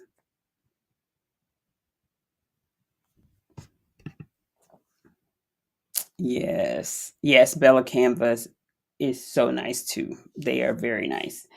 I like them. They actually have some new stuff they just released. I just got a couple of they're downstairs. I got the 2024 catalogs for a lot of the companies. And the good thing is, like, if you go to the shows, they'll give you the sample booklets, that have the fabric in it. So like say for instance someone ordered something or someone came over and they wanted to order something. It was, oh yeah, Gilda knew the new soft styles. Yep. Yep. That's true. Um, so what they have now, they will give you the little trifolds, and it actually has all of the fabric, so you can feel it and you can see how the fabric really is. So yeah, that's always good too. Um, I like that. But yeah, okay. So we got some stuff. Now we can go downstairs and go to the embroidery side of life for me. Because let me tell y'all, my house has been taken over by all my toys. Um, and I guess it's not really toys, but it has been taken over. So it's just one of those things. It's like, oh my gosh. So yeah. All right. I just shut that one down. Let's go full screen over here. There we go. All right. So, ooh, that thing is about to die.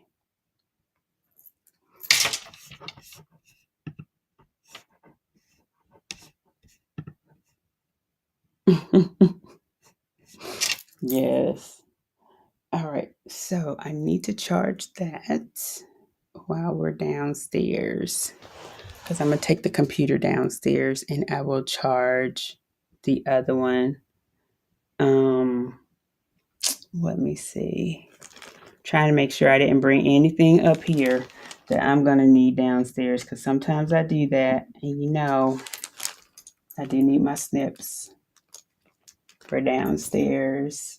And then I think that's it. I try to make sure that I have everything that I need in its space. Sometimes, like these snips, they make their way to the other space, but I try to have all the things in the space. So that way I don't have to do a whole lot of running back and forth. Because nobody has time for that. Let's see. Trying to think if there's anything else. I'm not cutting fabric down there. I'm just doing this. And then I'll probably, what I'll do is I'll share my screen and we can, I can show you guys what I'm going to do in Embroiance. It should be pretty easy. All I'm doing is some letters. So it'll be really easy. Yep, I think that's it. Let me put this on the charger. Give me 1 second. So that way when I come back up here later on tonight to sew these scarves up, it'll be all good. And this camera, well, not camera, it's another phone, so it'll be ready to go. As a matter of fact, I need my other phone. Okay, so we need snips, and I need my little, where's the little dongle for? Here we go. And that's it. So that I can actually have be able to get the stuff off of the computer. All right. Okay, I think it's time to move. We'll go downstairs.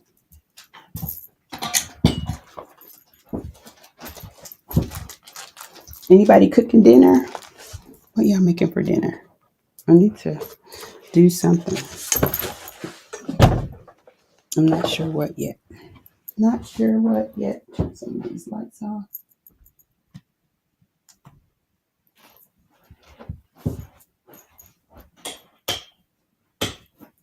Okay. All right. So I think we can move now.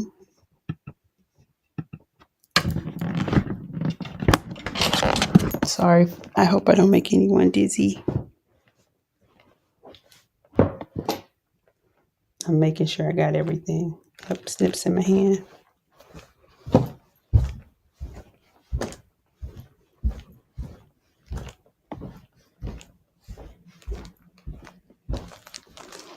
Okay. All right, so let's go over here. Oh man, I was playing with darn it, I forgot all about this mess was down here. I was playing with rhinestones, y'all. Let me tell you. My friend stopped by and I showed her. I was like, hey, look at this. But I didn't mean for her to pick it up. And there was no paper on top of it. So she picked it up and rhinestones went everywhere. Oh my God. She was like, oh, I thought you meant for me to pick it up. I wasn't even looking at her. And I'm like, oh my God, why were you picking that up? I was like, I just said, look, I didn't say touch. Jeez Louise. She was like, oh my God, I'm sorry. I was like, girl. She was like, let me help you get them up. Girl, who's picking that up? Vacuum that. Lost a zillion of these pretty black rhinestones. I'm like, oh my God. And look, to boot my crazy self. See, I know when I'm tired and I need to call it quits because I mess up when I start getting tired. And I mean, I messed up in a big way. So I had the rhinestone, right? I was looking for transfer paper. I just literally grabbed what I thought was transfer paper, which turned out to be contact paper. All bad.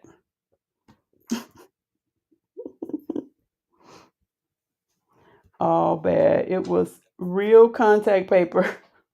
I didn't put that stuff on my heat press. I'm like, what in the world? I'm like, okay, let's just shut all this down and go to bed. Go to bed.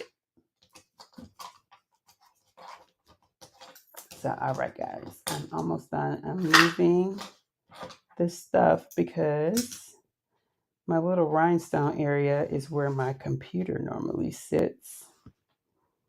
And so I need to make this stuff out, get this out of the way.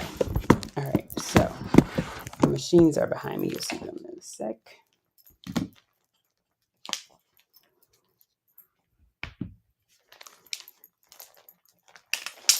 Put this stuff here, plug up this machine, and turn everything on so that we can get to work on this little embroidery stuff. So while I am designing these the items for the scarves, I'm gonna let this other stuff get to stitching, literally get to stitching, because we can multitask. And you know what? It didn't even dawn on me when I use this stuff. It says duck. It's constant. Oh God. And I put it on my heat press. I'm like, see, this is problem number one. When you're tired, go to bed. Don't try to work, go to bed, because you mess up. And in this instant, that was me. I completely messed it up.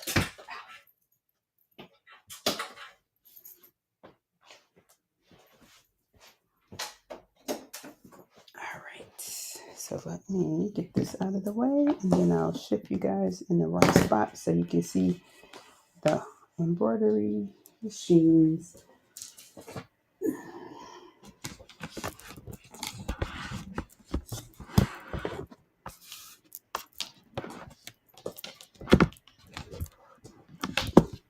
You know what? Let's see.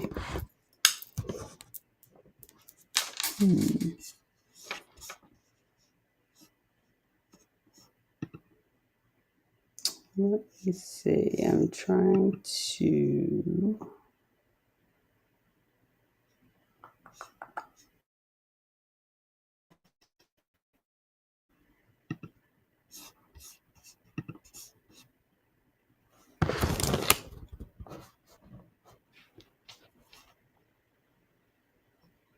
Uh-oh. Limited bandwidth. Why is it thinking I have limited bandwidth? I wonder if my thing changed. Nope. Still on the right Wi-Fi.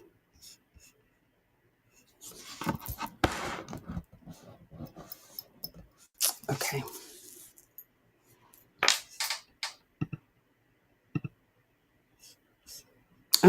Oh, I forgot it does that. So it does these things too, y'all. So like, especially on YouTube, like YouTube is the one that if you do it long enough and the camera actually picks it up, you see how I did that? And then when you do this,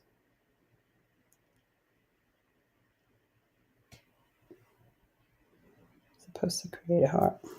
There you go. Very nice. They have some good things.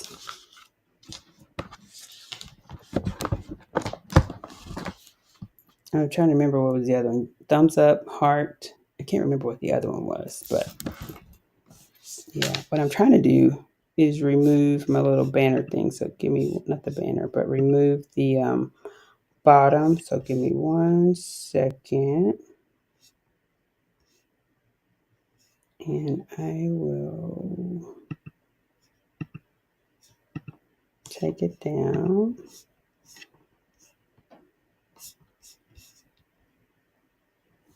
And I need to make it full screen. There we go.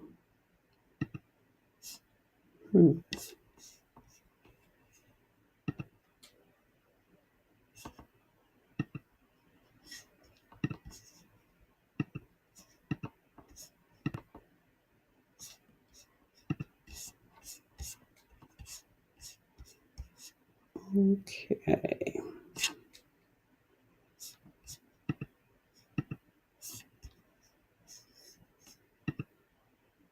Nope.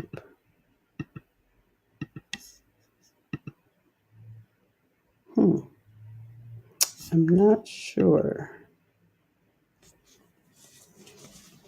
Not sure why it won't just give me the one view.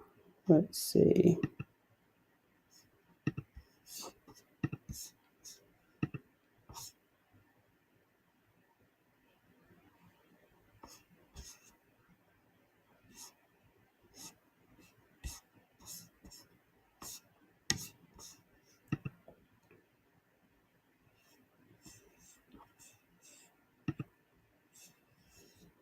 Okay, let's do this. There we go.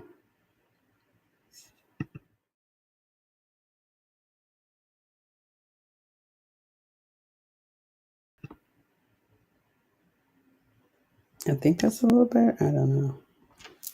I know I see a glare.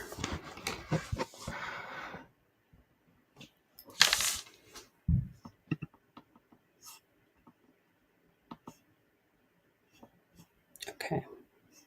All right. So, Sean, if you're still there, this is the thing that I was talking about last night. This one for the beanies. I use this for beanies too. I have that big one too, but this is the one that I was talking about. If you had that one, the beanies can go on that. All right, but that's how I do like my shirts and all of that good stuff. So let me oil these babies up real quick. Let's get them ready to rock and roll. Make sure we got bottoms. And that one needs a bottom. And my little clean out brush, because these things, let me tell you, they get thread everywhere.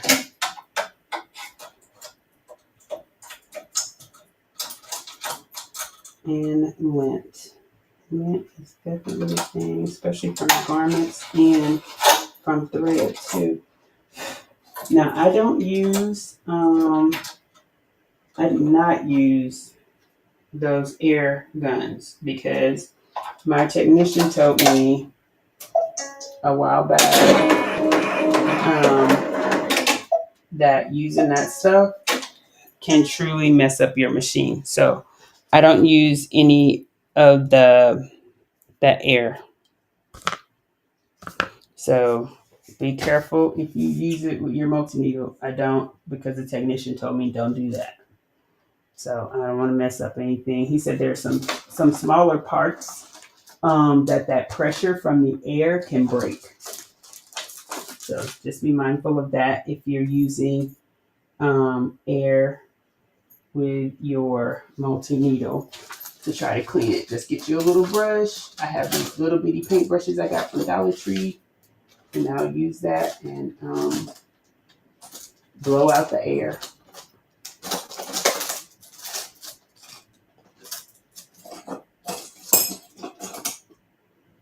Now the question is, what kind of ham sandwich did I do with the oil?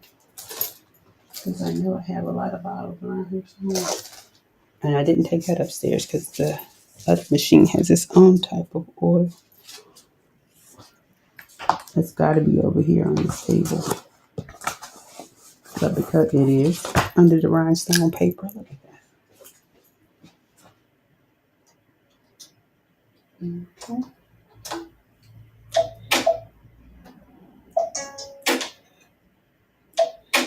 And I always move mine twice because I just want the little drop of oil to get everywhere so that it's all in the place. Now, let me tell you, I have lots of stabilizer and I have a lot of bobbins because you just can't have enough of those.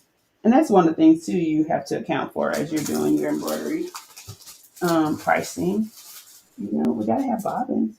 We gotta have the right stabilizer. And those things are important. So I have lots of bobbins. As a matter of fact, it's probably time for me to order because my box is not at the top. And I normally like to have it overflowing. So this is my bobbin box. And I normally use white, black, and cream. And I use cream normally when I have different colors, fabrics on the back and stuff like that. Or for some reason I run out of white. During COVID, white bobbins were kind of hard to find. So that is when I went to the cream bobbins. It was during COVID.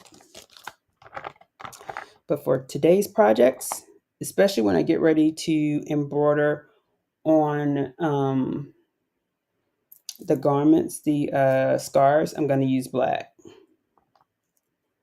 But for the garments that I'm using as samples, they're going to get white. They're getting white. It's not that special.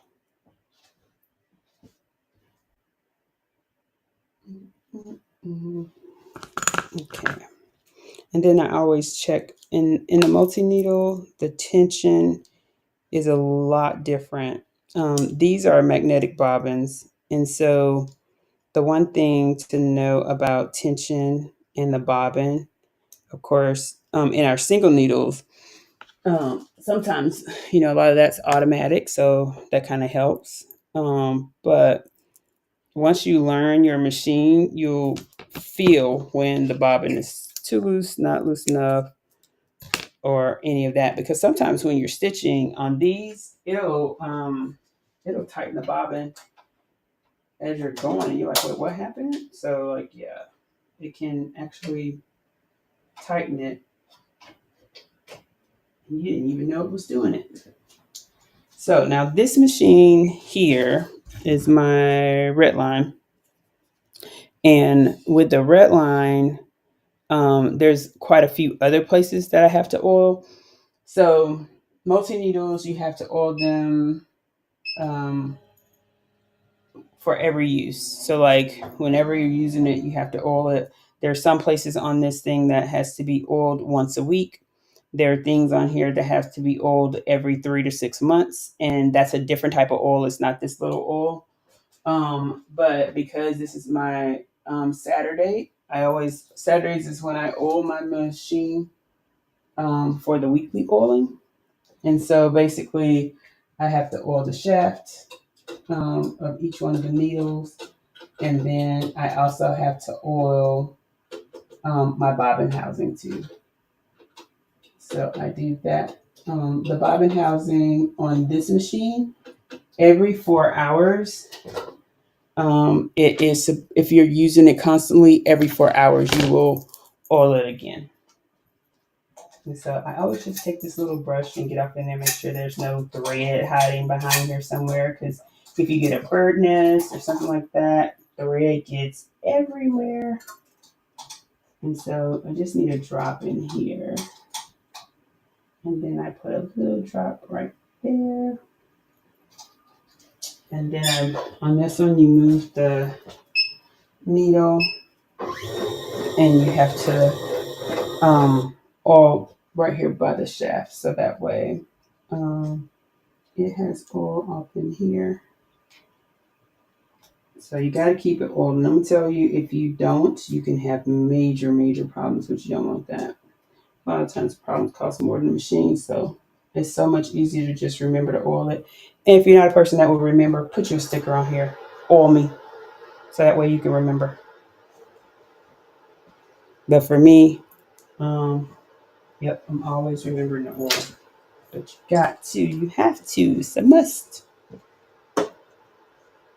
All right, so we're all oiled up. Smooth that. And let me need to turn it so that it will get that all around the shaft a little bit. And then I just need to check to make sure that is at 100, and it is. So that one's good to go. And I already have white bobbin in it. So I just need to test it, make sure it is good. And it is.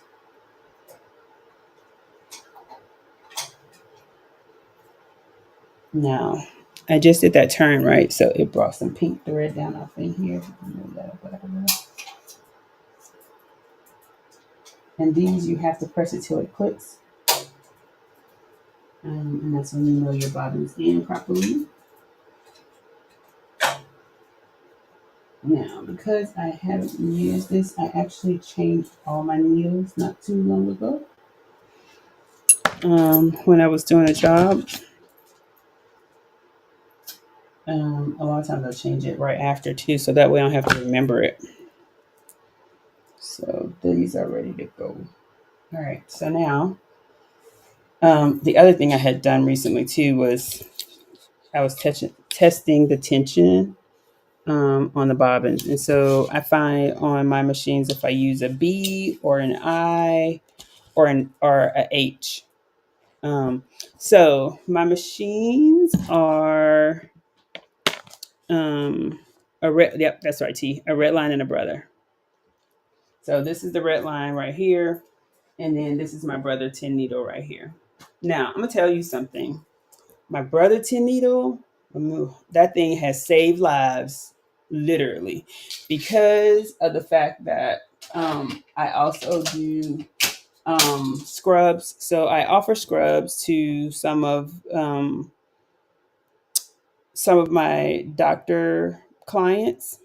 And let me tell you, sometimes people will the names and stuff. Like if I'm transposing a name into the software that I'm using, stuff like that, the name of the person or something, I'm human, I mess up. So I could have messed it up. But on the brother machine, I could go through, take those stitches out and line it right back up. Like literally, because it has the camera and all that, I can literally line it right back in place. And I'm trying to figure out why I have that shadow. I know it's coming from this light. I can line it back up and it will embroider right in place. Like it's so awesome. I love, love, love that. And it's because it has that camera. So that thing has saved me from having to buy new scrubs and all of that. I have the stitchy. excuse me, I have the stitch eraser knockoff that I got off of Amazon. And this here helps me to remove stitches. Um, and so it's called the electric seam ripper. To tell you the truth, it's really like a little bitty man's razor on the micro razors. But I mean, you can use it and it works. Like I can take the stitches out if I need to, because there will be times that you may have to do that if something messes up or you did a bird nest. Now, for bird nests, I have this little razor blade that has a hook on it. As a matter of fact, I haven't seen that in a while. But it has a hook on it, and that little blade literally can go under. It's flat enough where it goes underneath your clothes, and it can hook that. It can hook the bird nest, and so it's just like having, one of our X-Acto knives. So it's very similar to the X-Acto knife, but it has a little hook on it. Um, so yeah. All right, let me get this stuff going. I know I talk a lot. I'm sorry, but I do. Which this is why people be telling me you'd be good at YouTube, because I'm always talking, and I like sharing information too. So especially the stuff that I've learned, like doing stuff for businesses and things like that. I mean, you learn a lot. And because I'm a vendor for the state of Texas, I have the opportunity to make sure that I am getting a lot of stuff out. Okay, what's your question? I like it. The thing about the seam ripper, I haven't had to use it too much, but I have used it. Now I have used it, and I like it a lot. So I use it when it's on. You have to be careful on fine material, because on really thin type material, it could be. You could actually cut the material, so you got to be careful with that. But other than that, I really like it. I really like it. Yep. Okay, so let's get this shirt. Get the shirt on here. I have updated my logo, and so I think I'm going to. I don't think I've stitched it out anywhere actually. When I think about it, because let's see. Nope, I have not. All right, I got a 4x4 over here, so let's do that, and then let's change the colors to the right colors. Now, the one thing that I also like about the Brother machine is that I have all of my colors dialed in. So, like on the actual machine itself, I have like each one of my. So, the good thing about Brother is they have everybody's thread. I don't know. I don't know if I've seen if they have that new Brethren threader in there or not, but all the other ones, like your Floriani's, your Madeira, Issacore, all the other brands, they have them inside of the machine. So literally, you can just look on top of your thread and align that with the same number. Hey, Miss Linda, welcome back. And so that is really good. Now you know what? I don't have purple on here. Jeez Louise. Now I gotta get a purple. Let's see. And whatever purple I get, that's gonna be the purple. Oh, this doesn't have a number on top. Isn't this a mess? Okay. Ooh, Miss Linda, I might need to go look at your logo, because I think this is the same purple I used for your logo. But I swear I don't remember the number. Let's see if I can grab it really quickly out the book. So now the other thing I like too is that when you go to the shows, when you go to a lot of the shows, um, you actually get these type of books. So like this is for Yanni, and in their book, they give you it's like it's real thread around these things. So like you get all the thread samples, like I got everything. So I'm about to match up this purple so that I don't know what the number is because my Floriani purple doesn't have a number on the top, which is normally right here. And then for like my Madeira, same thing. They give you all the colors. So one of the benefits of going to the shows is literally to get a lot of this stuff because you have to pay for these otherwise. But if you're at the show, they normally have them and they will give them to you for free. So that's a thing to think about. Um, if you're thinking about going to like an Impressions or Graphics Pro, all of them, like the apparel people are there.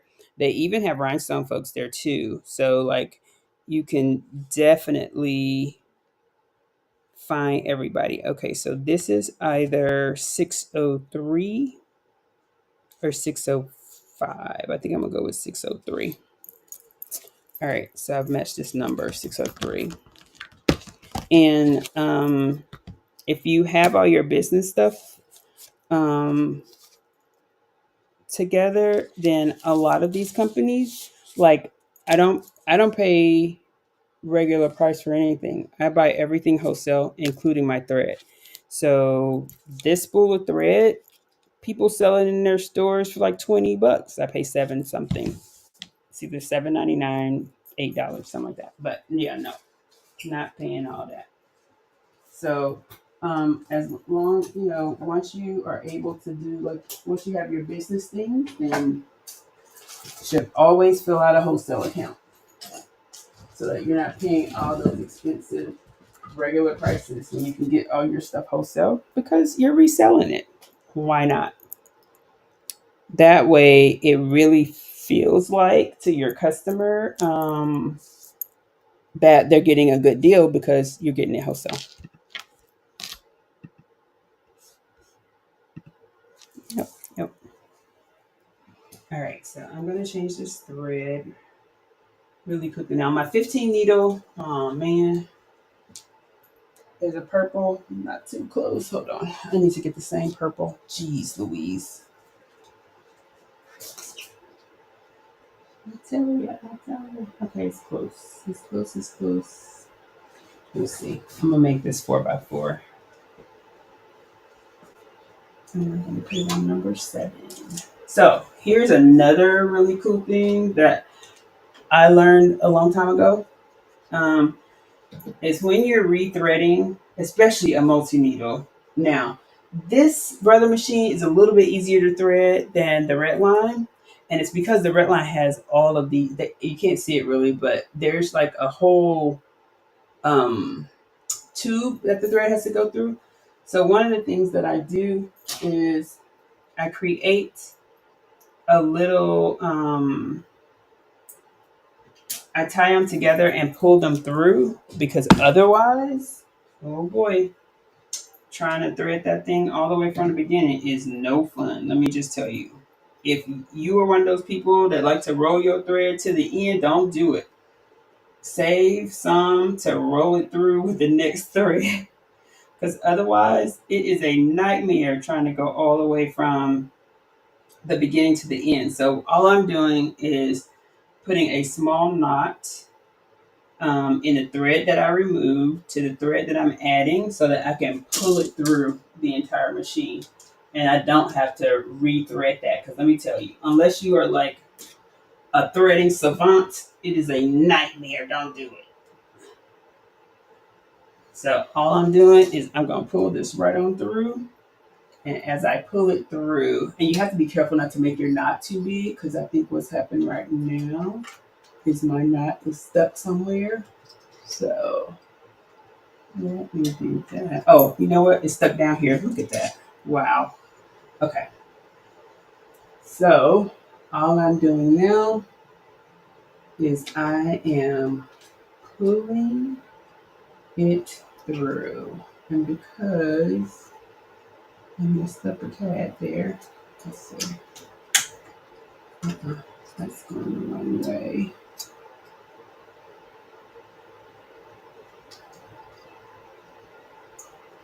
Okay. Nope, that's still the wrong way. All right. So this has to go. Huh.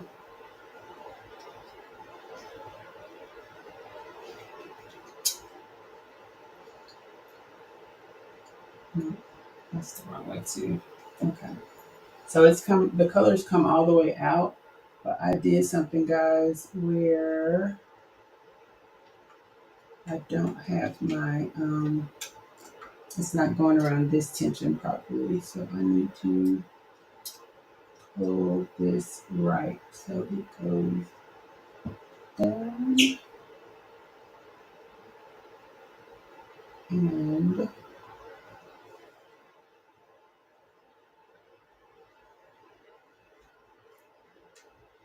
around and out. Okay. So you have to be careful with that and make sure that it's all lined up and make sure that it will pull through. And so, yep, there we go.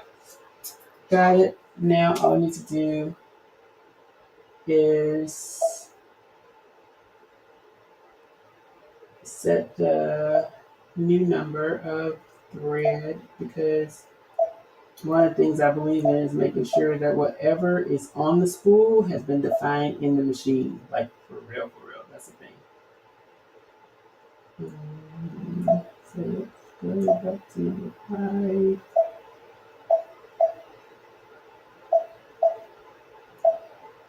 And then number 7 over here is, what number did I say? I think I said 603. See if that's purple. Yes. All right. So number 7 is 603. Now I just need to go through here and actually thread the needle. And because this one is an automatic threader, now let me tell you about that. That is a whole other thing. So when you have an industrial embroidery machine, we end up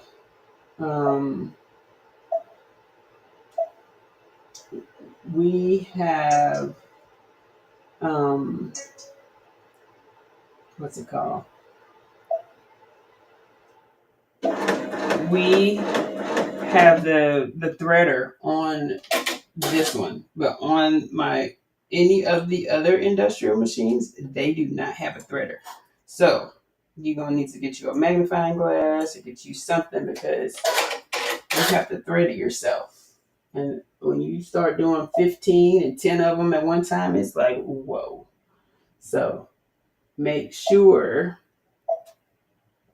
that as you start looking at that I had a friend, she once, like, for a whole day, she practiced threading her machine. I was like, girl, you are the bomb.com. Anybody got time for that? So I didn't have time for that. I have never, ever done that. And don't think I will. So yeah, but that's the thing, like understanding how to do that and thread it with precision, because let me tell you, it will get on your last nerves. And you may have to take a walk away from it and then come back. But it's one of those things. All right, so let me edit the size of this, because I'm going to want it to be like 3.7 or something like that. Let's see, 3.5. Okay, that's good. All right. I think we're ready. Now, let me hoop it up. And I'm going to use my, I like pre-cut stabilizers. Now, granted, I have tons of rolls. Don't get me wrong, because I sure do. But my favorite is pre-cut. So that way, It doesn't take long. And I have pre-cuts in all kinds of sizes and widths and lengths, and got all the pre-cuts. And so it just so happens what I had in my hand was all tearaway, black tearaway, white tearaway. And I also have like some skin, like flesh color as well. And normally I use that on, like your thinner t-shirts, like say for instance, some of the moms, cheer moms and stuff like that. They like stuff. And then, so let me tell you something. Hat stabilizer, you can buy it or you can cut it yourself. Because let me tell you, all it is half sheets like of tearaway that you can buy. Like literally, cut this yourself. Like it's cheaper that way. So all you have to do is take like this type of stabilizer, cut it in half. Now you got your stuff for your hat. So yeah, it's definitely a science. And so I already have mine pre-cut. Especially the hat stuff. Like when I get my new stabilizers in, I'll go ahead and cut me some for hats, so I don't have to worry about it. Now, because I'm putting this on a t-shirt, I'm going to tend to use a heavier stabilizer, which this is 3.8. As you can see, you really can't see through it. And it's super thick. So I use this for thinner things like t-shirts and all of that, so that I make sure that it's going to hold. Now, I'm a little special, so I have to make sure I understand what's the left side and the right side. So I always hold it up to myself so that I know that this is my left and this is where I'm going to put the left chest logo. Hey, you got to know your strengths. I know mine. Left and right is something I get confused on sometimes. So I know it when I hold it up to myself. Now the other thing with the embroidery machines is they're not really well lit. So I actually have an extra light here that shines light here, and it can get all. It has the boom arm, so it shines light all under there. Hey, Miss Precious Pieces, how you doing?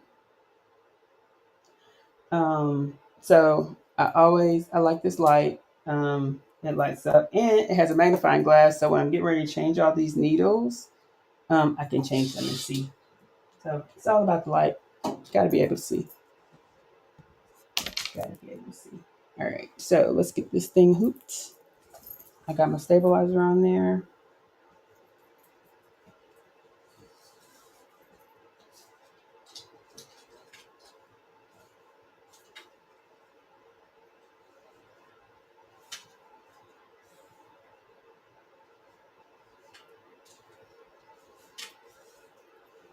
All right.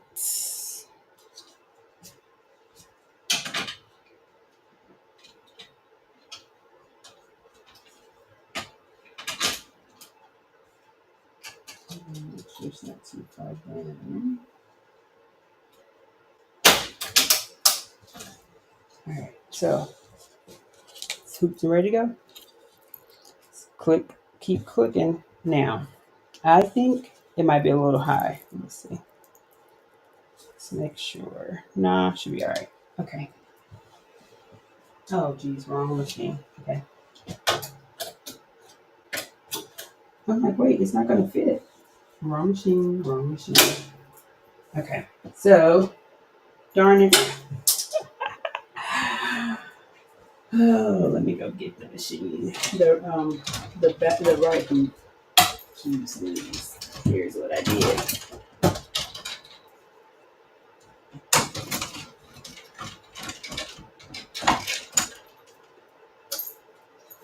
So, I got one machine prepped, and I put the wrong one on there. So I need this 5x5 hoop, but that's okay. Because guess what? I'm finna hoop the black one. We're gonna move right on. There are no mistakes. You just keep going. So let me pull this image over here.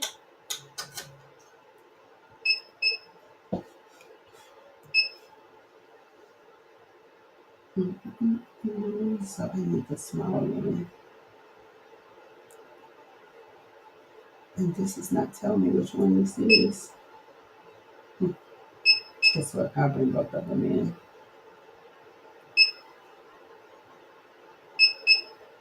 All right. Now,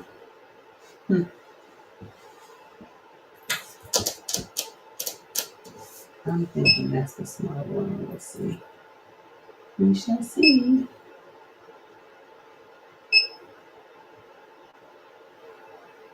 How many stitches is that? 22,000. Let's go back to the other one and see how many stitches is in it. Uh-oh. Okay, yeah, that was the wrong one. So 10,000 stitches. All right, so let's go do the colors. I need number 3, 6.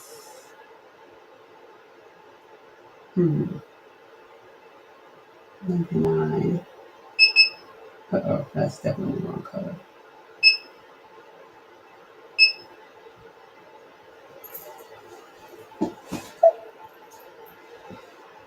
All right, let's go back.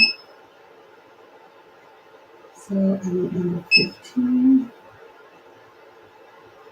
I need number 13.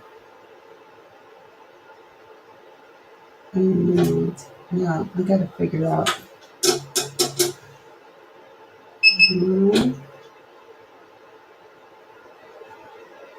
Okay, looks good to me. Let's go here. Now, one of the other things I do, and Sean, I saw you do this last night because I do it too. We have to make sure we trace everything, like on these, on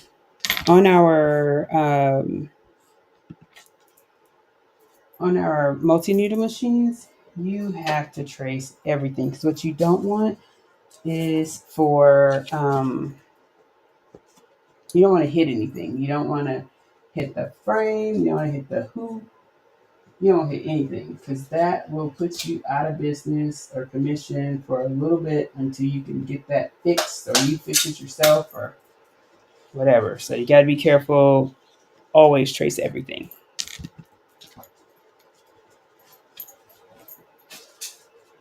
So let's get this other thing done.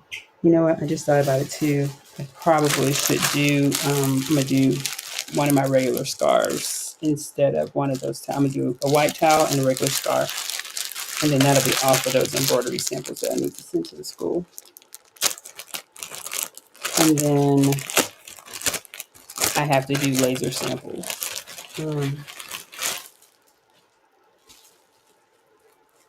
So this is a polo. This is one of the polos that I sell. It has a little white trim on it.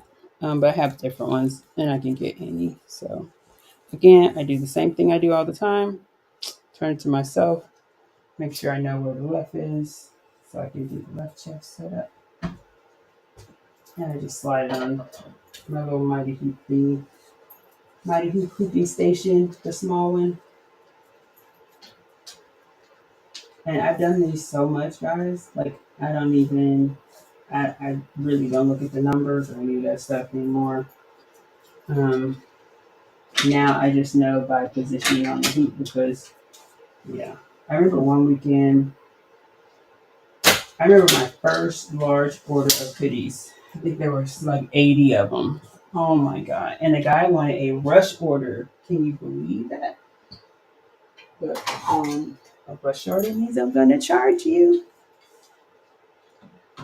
So I told him, I said, you need them by when?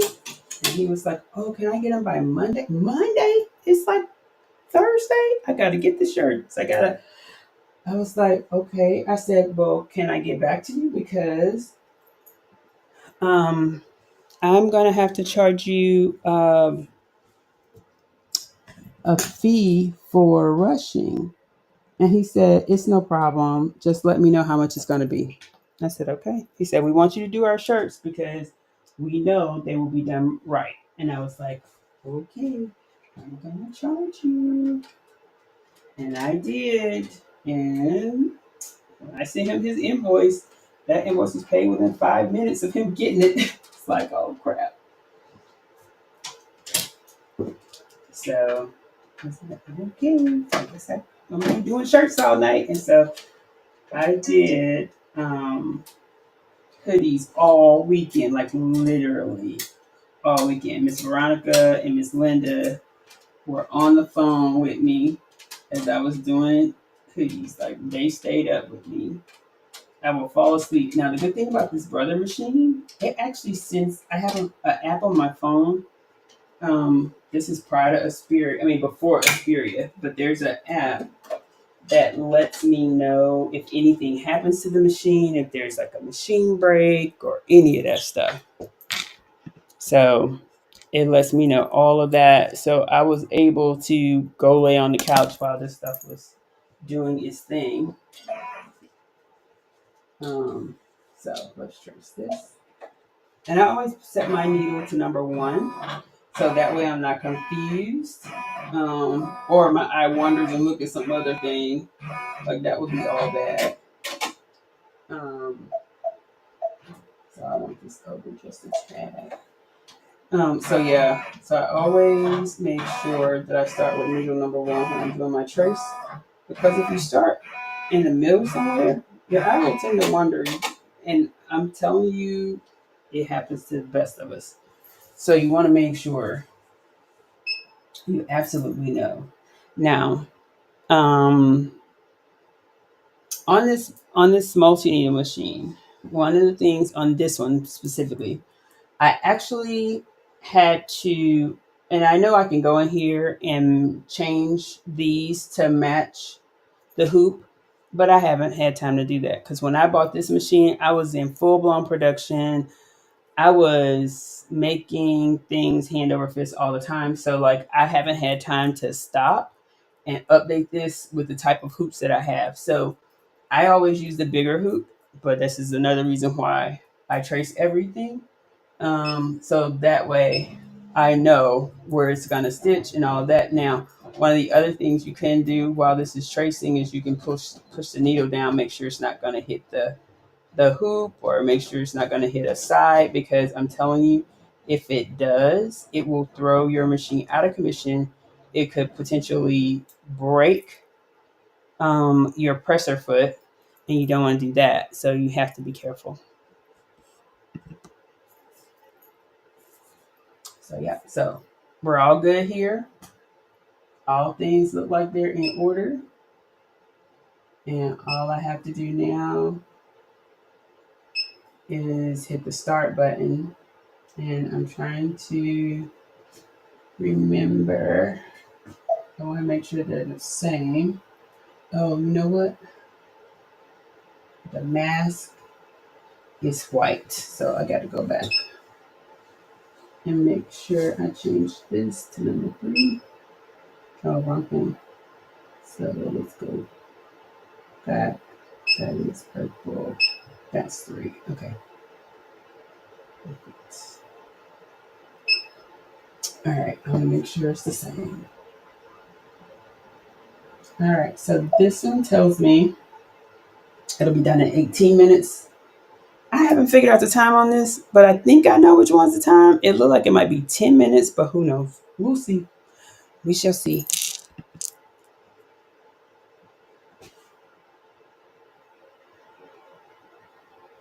I'm going to tell y'all too. I always get anxiety when I hit the start button. I don't know why, but I do.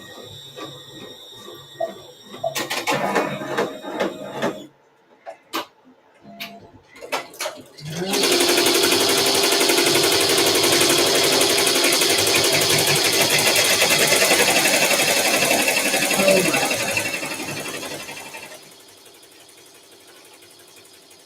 This one is printing out. That's the one color. Like that. It's really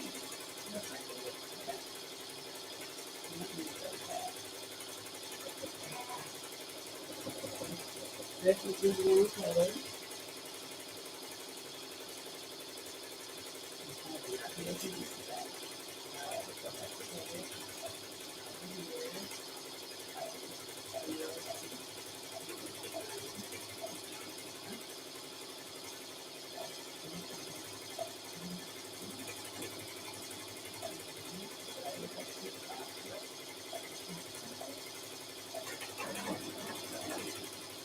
So you see, I didn't take it out. I stopped it on time. So I should be able to see the change pretty quickly because it's gonna do green over it. So once it does the green, it'll be good. All right. Now, up next, I need to bag this quilt.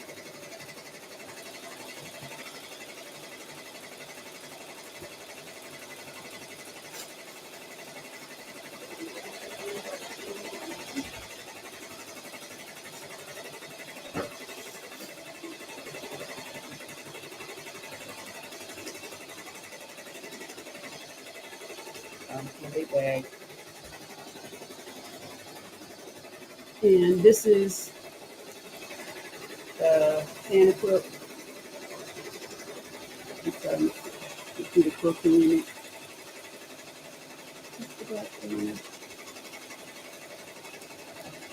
I am so proud of these quilts.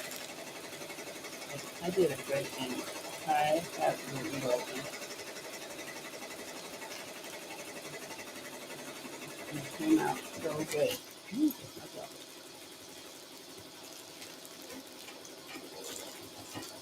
But I like to put them in the bag so that when they open them, they can see all the good stuff, right? The quilting, you can see the picture, all of that.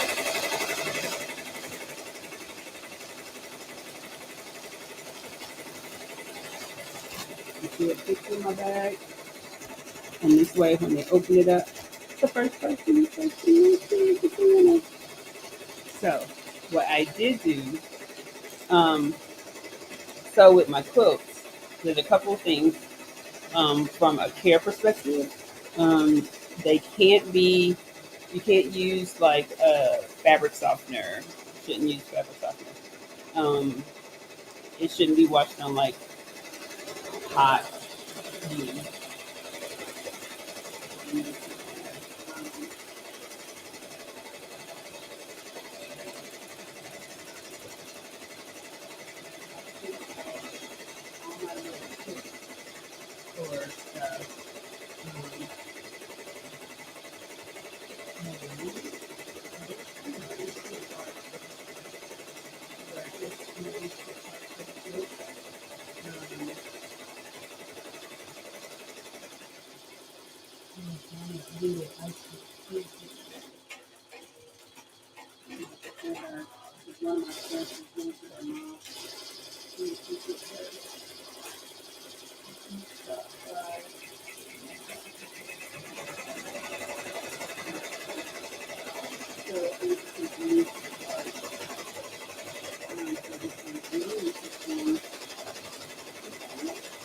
Or like I always do like my care cards like on these type things so that way I can just stick it inside the packaging. So that's the one for acrylic, and then I have one for wood, and then if I'm these are my other care cards for like multiple things, like if they bought a tumbler, some clothes, anything embroidered. So my care cards, and I always have my please leave us a review in the corner.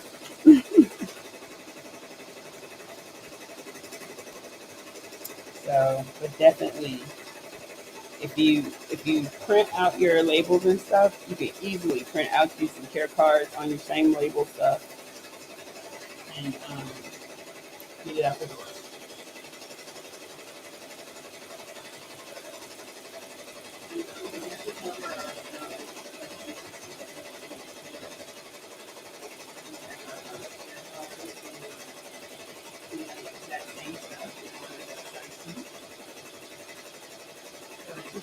on it. Oh, you did say that if I put fabric softener in it, it was gonna make it shrink. Well, I did. It's on the care card. Take a look. And it's one of those things you can use vinegar, um, but not fabric softener.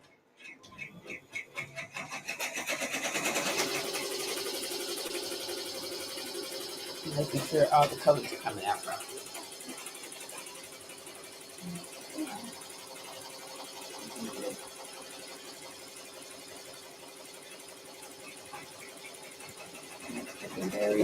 Very nice and clean. Okay. Thanks for this care card. And I create all my care cards in Canva. It's very easy. Um,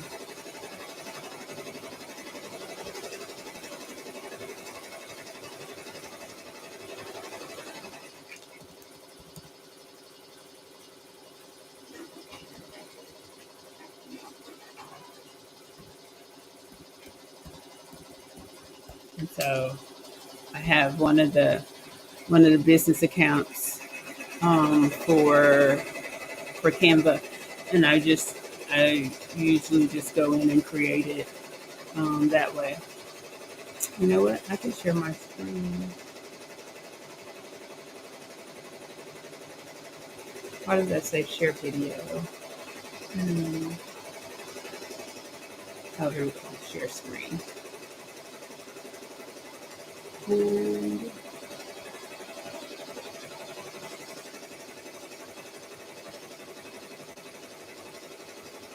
okay. So I literally have all my templates and stuff that I've created. And so I do a lot of my YouTube stuff in here. I do all of my, like when I want proposals and stuff like that, I do all that. I normally do logos and stuff for people. We're just going in here. So here's my Quilt care card. And so I'm going to print out a couple of those.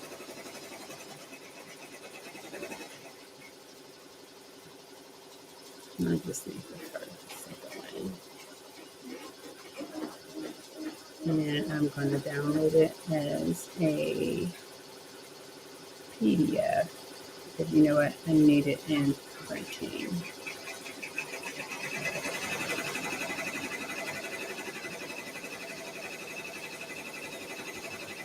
So that's it. I have my Quilt care card that way.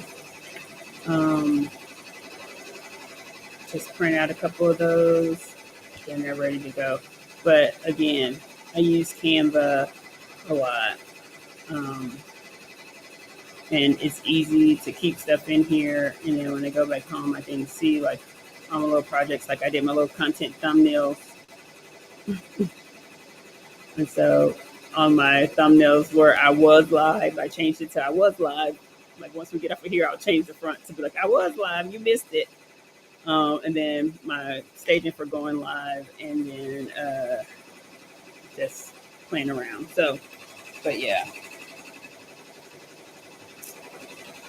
But I use Canva for a lot of stuff.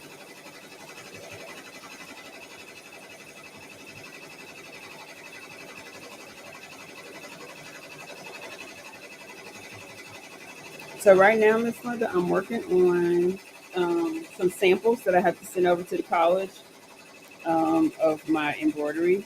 And like I was explaining earlier, basically, I don't send anything to like the college or any of those people that want samples from me. They're gonna get it with my logo on it.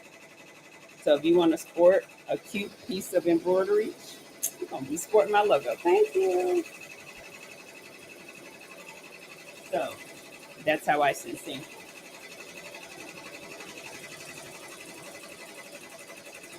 Just through the use of my logo. But that's what I'm working on right now, and I'm packaging the Santa quilt, but I forgot I didn't have any of my quilt care. cards. So I'm printing out some quilt care cards now. So that's what I'm working on. And then after that, I'm going to put some, I'm going to go into embroidery as soon as I print these. And I'm going to create some initials that I can use to embroider on my little scarves that I'm about to make, the fluffy scarves. That feels so good. Yep, yep, yep.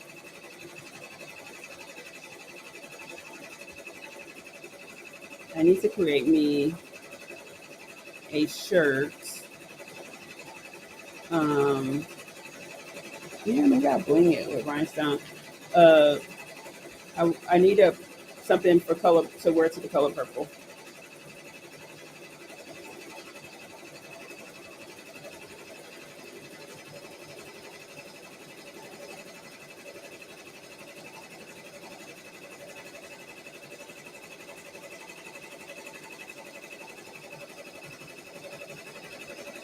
Okay, and I apologize for these loud machines because I know they are.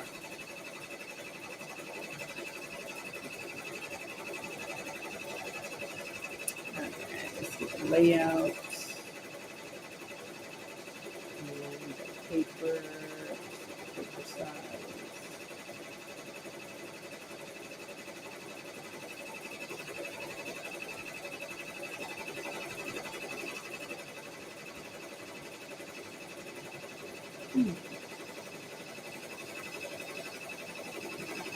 It will not let me change the paper size. That's not cool. Let's get this.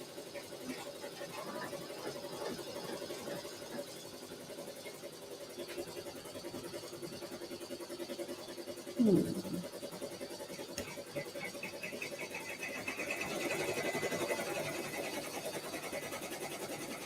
Yeah, it's thinking I have an 8.5 by 11. Nah,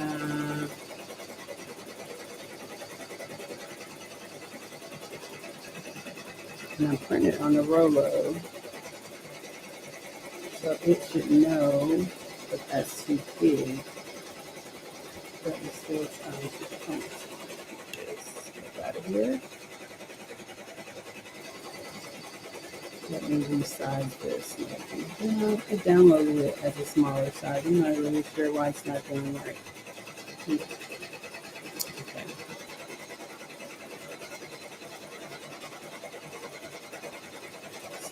Here. And Rolo. And paper size. Yep. 4x6. There we go. There we go. 1.5. So that's something.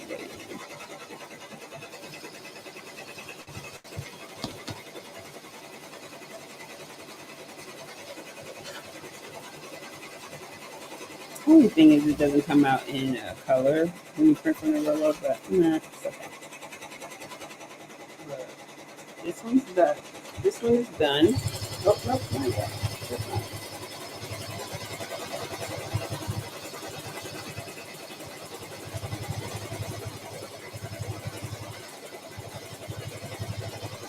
What you say you want to go? Oh, yeah, color purple. Oh, did you do scarves last night? Oh, thank you for my Santa hat. I like my Santa hat.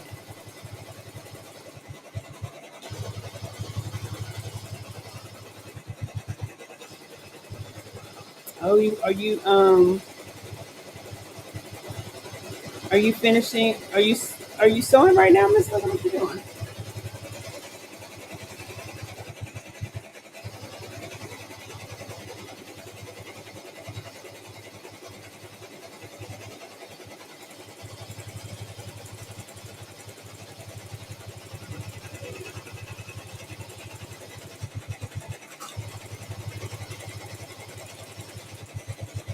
All right. So here's my.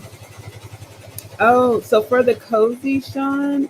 So I have to get them added. Like I haven't put anything on there, and I haven't even. I don't even know how much I sell them for. Just tell me what color you want. I'll make you some. No worries. So this is what my coat care looks like. They did come out really pretty though. So I'm gonna stick this up inside of the bag. Now, one of the things I have to also do for those.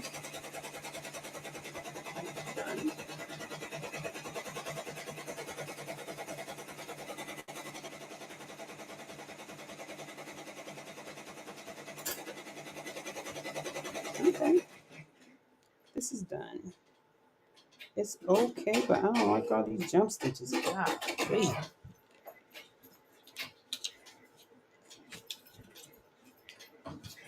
I actually sent this one to someone.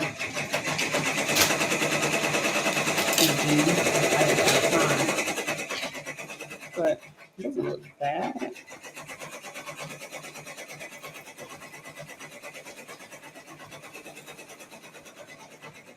Let me see. I don't know. Let me see something. I'm there. Let me see if I got a white somewhere. Where am I?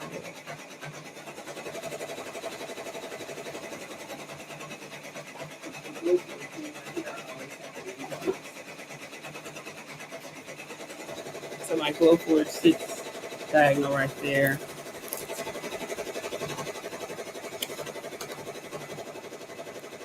Thank you. Okay, I cleaned it. So here's my new logo. Whoop, where'd it go? It's over here, my left and my right. Let's do it right. Yeah, there we go. So it has like this little thing. Wait, what is it? Right here. It's like a little bunching there. But I like how the mask turned out. Like the mask turned out really cool. So I'll clean up the stitches. All these jump stitches and crap. Tell that guy, dude, who wants to cut all that? No one.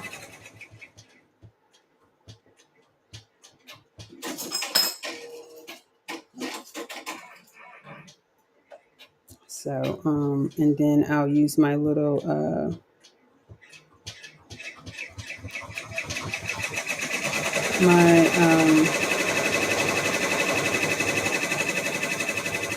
what's the thing called? My lighter, and I'll fix that thread on the edge. Because you know, if you just take a little lighter and go around it, it keeps your any of your threads from fraying. It kind of singes them, and it cleans them up pretty cool. Just make sure you're not using one of those torches, because honey, that'll burn your stuff up. Don't do it. Don't do it.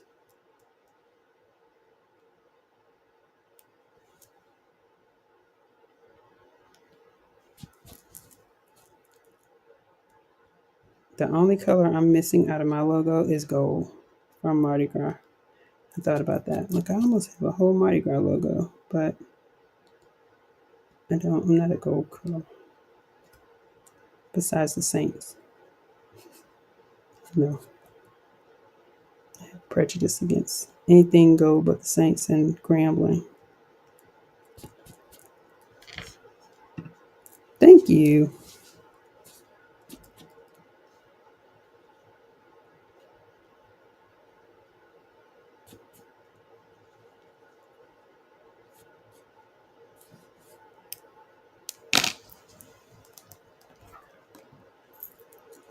Let's see. What did I do with my lighter? Oh, that one's done as well. And I added a little uniqueness to it because the shirt is actually black, right? So we got black on black. And that one, which is going to look really nice. Now let's take this and cut out our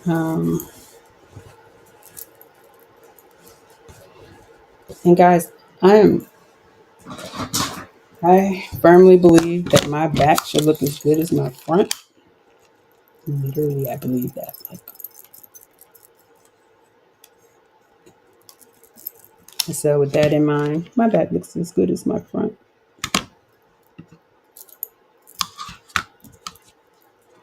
So I believe that because, sometimes, when you start embroidering and you be embroidering all the time, you go in these stores and you look at the back of somebody's embroidery that these stores and be like, who made that?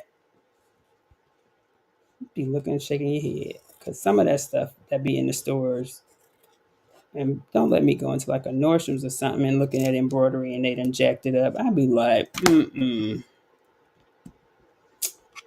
nope.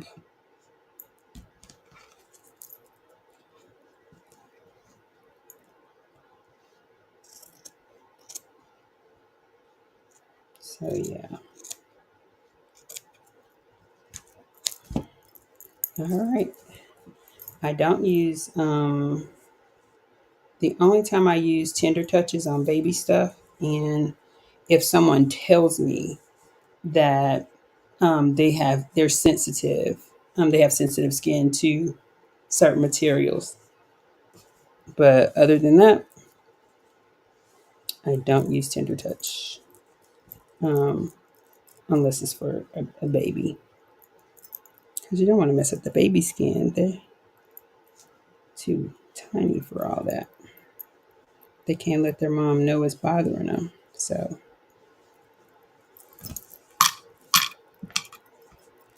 or dad, they can't let anybody know. All right, this shirt, I'm putting all these samples in one bag,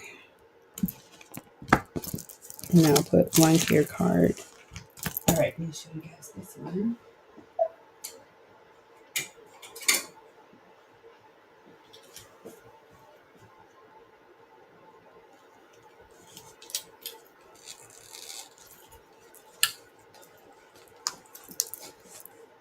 That looks pretty good. Y'all cannot get your fingers snapped up in those things. Those mighty hoops will get you. All right. So this one's a little unique because it's got the black on black. So the fleur de lis is literally in black, but it looks good to me because I can see it, but you see the mask like peeping out at you. But it looks really good up close because that black is, it looks, it's muted, but it looks good. I like it. Actually want to make me one of these.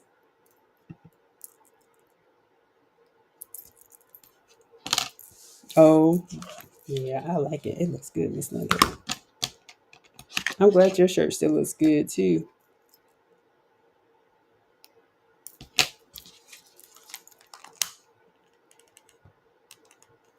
Yeah, I like wearing my business shirts all the time. Like people be like, "Oh, what's your business? What do you do?" Gotta be branding everywhere you go. And again, still looks good on this side too.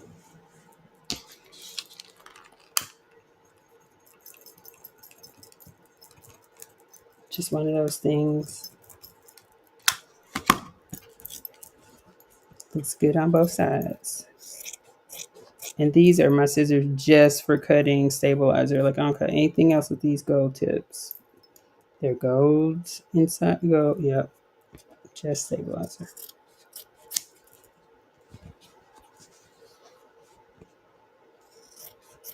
That way you don't mess up your good scissors. We have some expensive scissors, applique scissors. Those scissors are expensive. You're making an investment. So buy these little cheap scissors and use that to cut your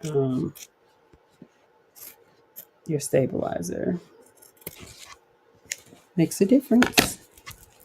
All right, so I have two shirts down. I am going to go into Embrilliance, and I'm just doing two small logos. I'm going to put a knockdown stitch on it because of course it's going on this super nice fluffy Shannon fabric. So because of that, I will make sure and that it has the knockdown stitch, so you'll see it. Now that's ready to go. So now what I'm going to have to do, or what I didn't do, I need something. So if I'm doing this way, I got to make sure.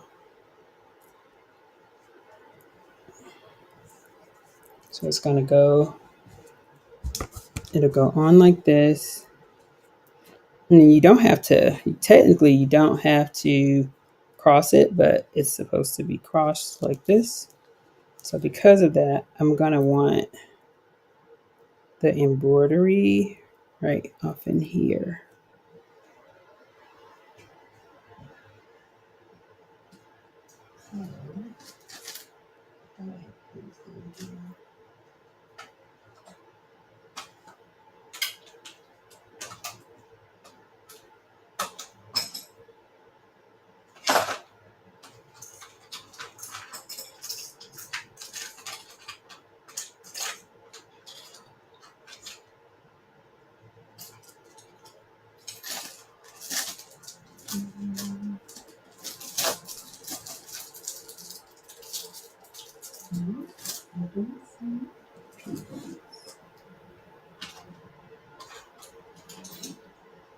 Well, I do have a marker, so I need to use a fabric marker.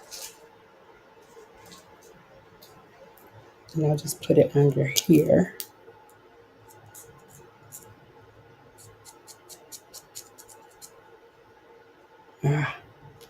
It's black, I need a white or something brighter. I'm gonna use gray.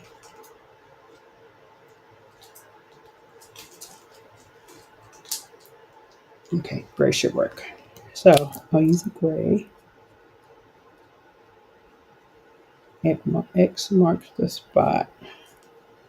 So I'm gonna do a little, all right, a little dot there.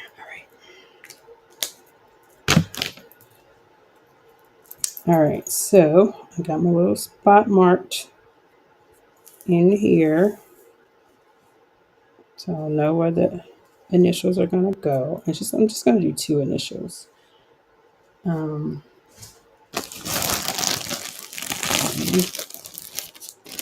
Finish this.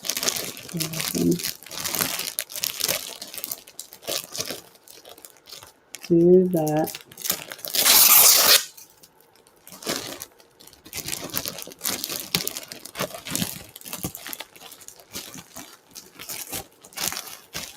And that's ready to go. I'll put it in my polymer bag that has business name all over it.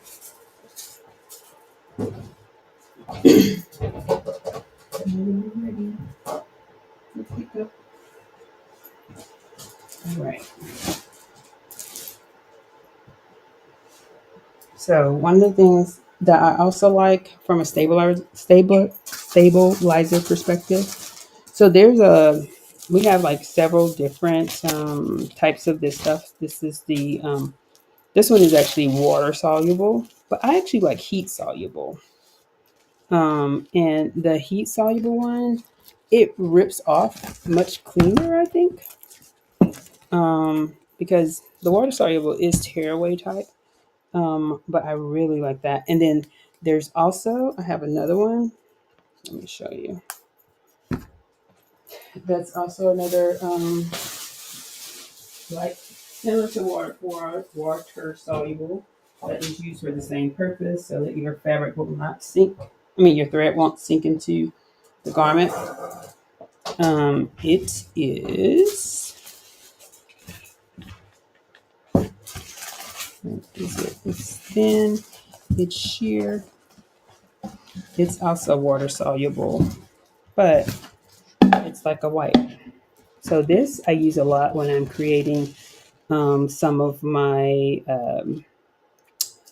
some lace. If I'm creating lace or something like that, um, you can kind of see how this could work with lace, right? Because it's white, it's a little bit thicker, but it definitely works well with lace. This one is by Floriani, and it's just called Wet and Gone. It says perfect lace, freestanding embroidery, appliques, stabilizes, sheer fabrics. So yeah, good for knitting. So yeah, this is really good. Like if I'm making a mask or something like that, I'll use this because I'll make some lace masks for people. And so here, this is what it's normally in. Like it's called Wet and Gone, and so I have a whole bunch of this. I also have the power mesh that's a fusible.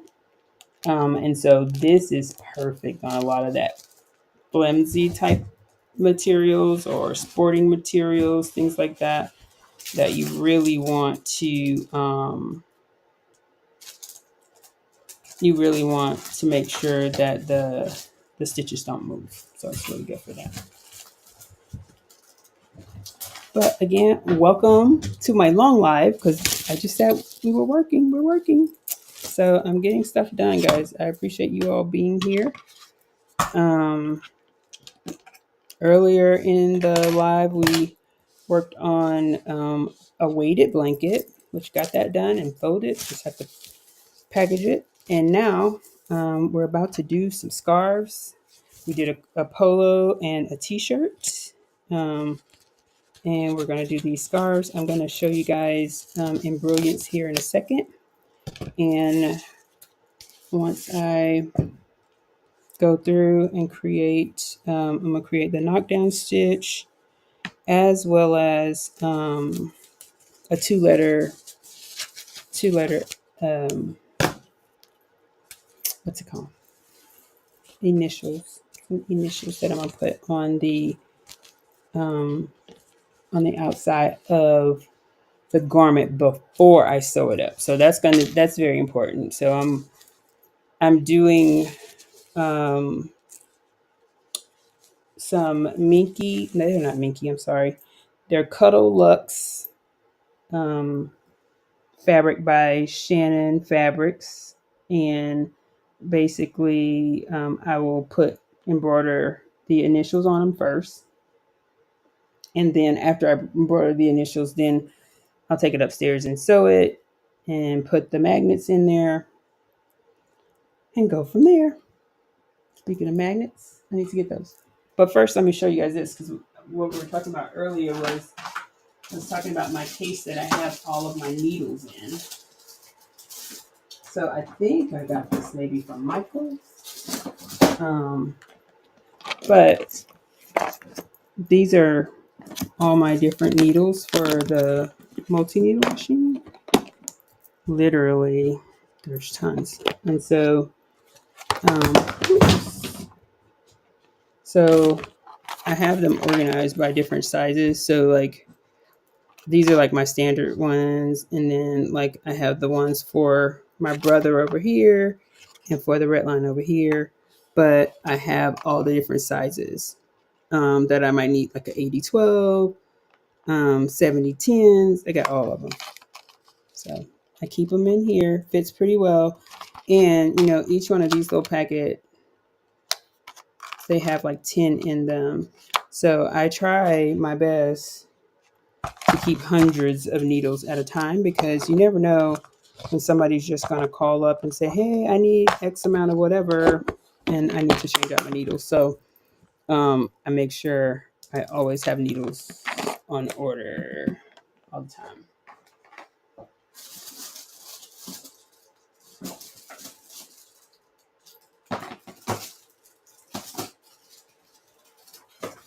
And the other thing that I keep in,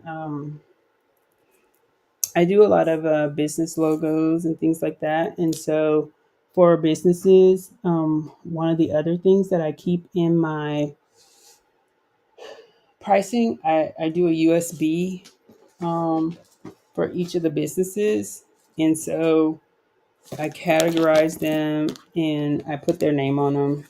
And so like all my businesses have the companies that I do stuff for, um, they all have their own jump drive. So that way if I just pull one out, it's got like I write on it who it's for, that kind of thing. Um, that way if I digitize their logo, I always have it so I can just go back in there.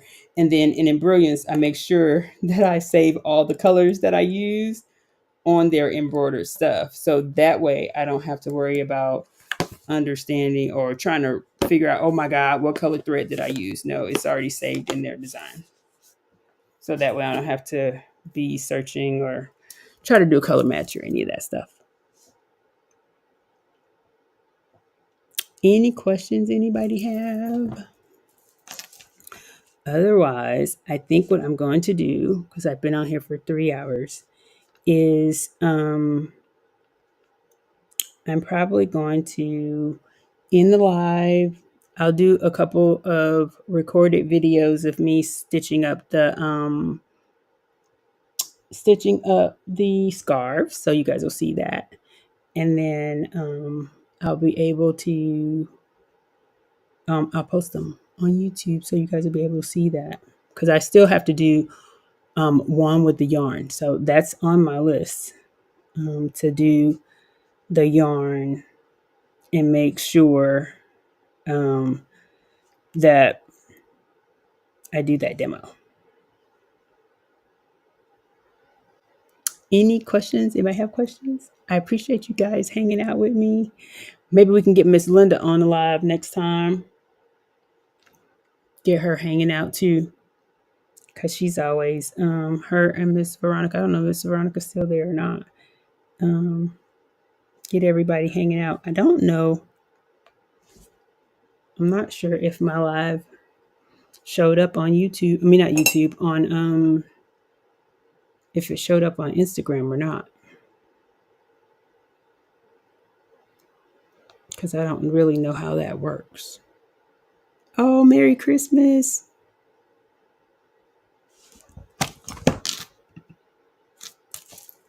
You guys have a good Christmas. Happy early Christmas. What is Christmas Eve, as my grandfather would say.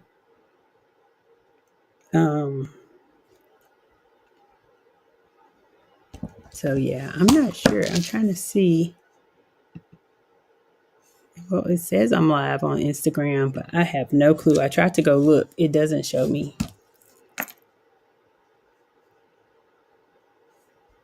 I don't know why I can't see. Merry Christmas to you too. See you later. Yep. So I will post the aftermath of both the embroidery on the thing. Oh, you know what? I was gonna do embroidery and do the knockdown stitch. So let's see. It's 14 after. All right, let me see. I can do that real quick because my sister's is very easy to do. Let me open up Embrilliance. And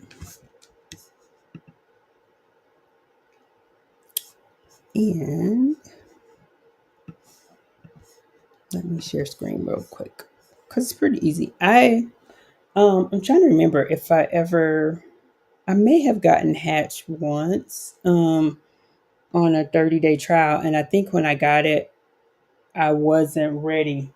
Like I was literally too busy, and so I didn't get a chance to look into it like I should have. But at that point, I think I already knew Embrilliance really well. So, and technically, I do a lot in Embrilliance. Okay. I think you guys can see it. Yes. Awesome. Okay. So, my sister, her name's Amanda. So, let's just do an A and a W. And let me go find a cute font because I know she's going to want a cute font.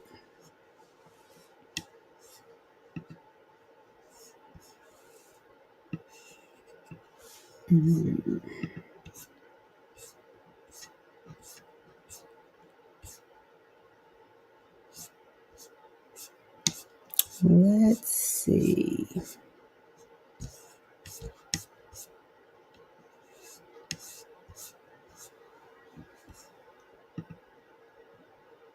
That's kind of cute. I think I'm going to do that.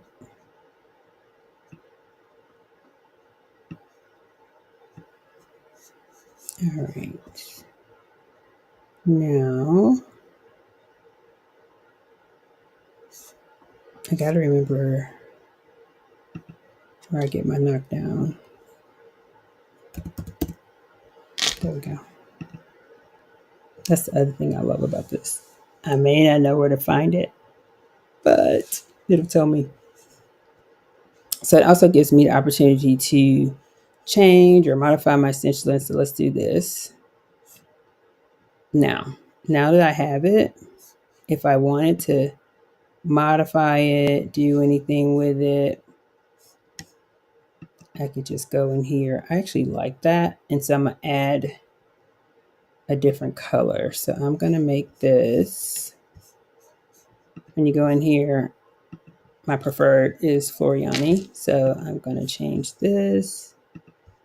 And I know a lot of my color numbers. So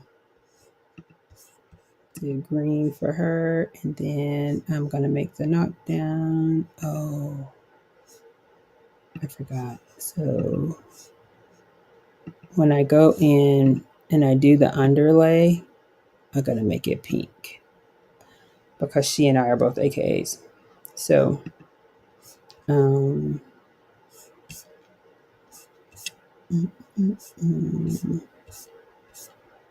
gonna do pink. Boom. So that's gonna be a hers, and that's gonna be so pretty on black, right? So let's add another one. Let me save this file.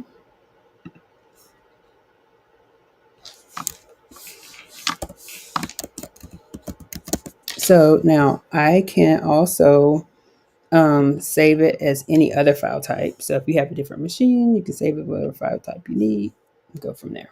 So I'm going to save it. It's a PES file because I'm going to do these on the brother machine. And then, I don't know. Let me text and ask. What's the other young lady's name?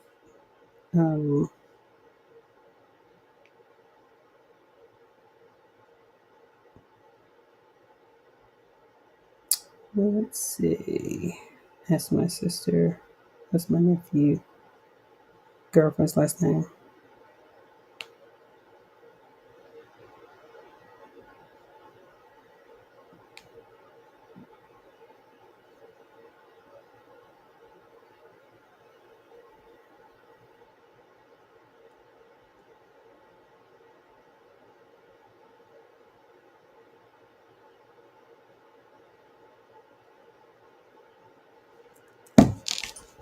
Okay, so I'm gonna give her.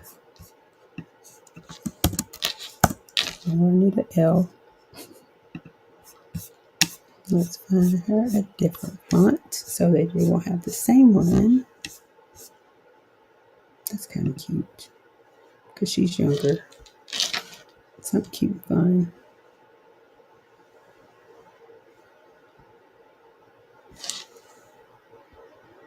I'm trying to remember because I think last year they had just graduated from college, so I got them like these lunch bags. And I'm trying to remember. I think I put her initials on it, but I don't remember.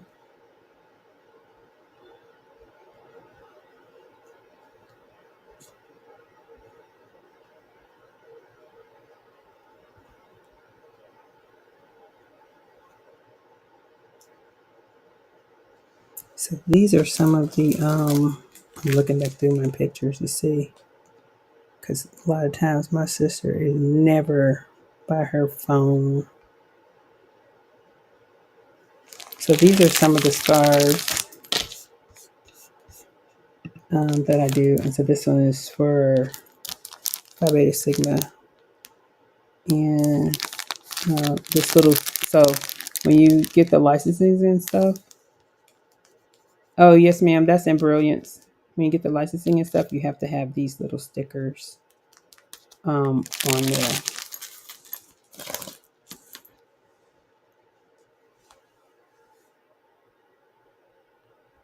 Okay.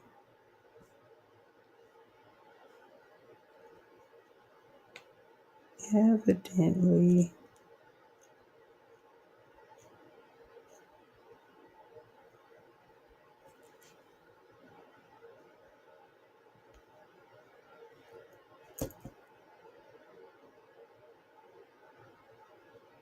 Okay. She might just get a big L. How about that? I think that might be cute. Let's see. Yes, ma'am. It's in Brilliance.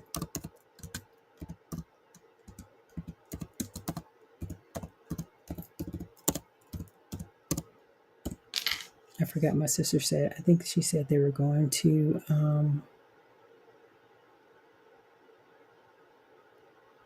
a party tonight. So maybe that's what's happening. All right. So let's take a look at Embroidery again. See what I can do. There may be a different L because, like, with if I just put one, I'm gonna need that L to be exaggerated.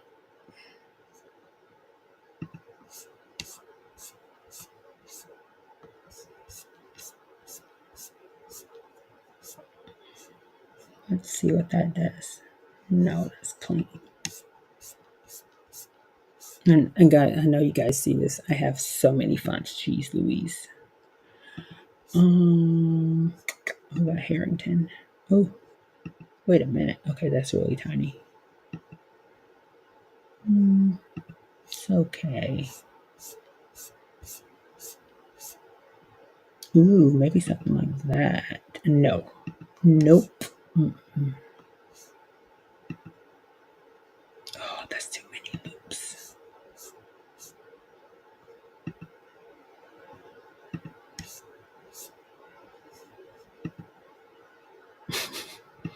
No, that's ugly.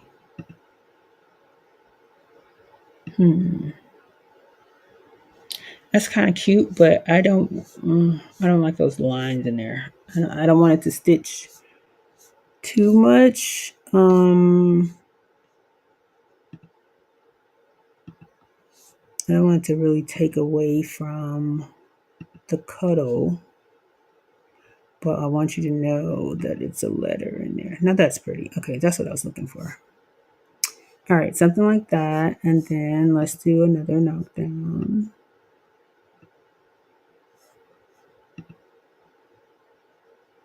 Yes. And she is a Zeta. So we're going to have hers be blue. Okay, I need the preferred colors. And we're going to do, she needs a white. So 800. And then for this blue, I'm going to do 55.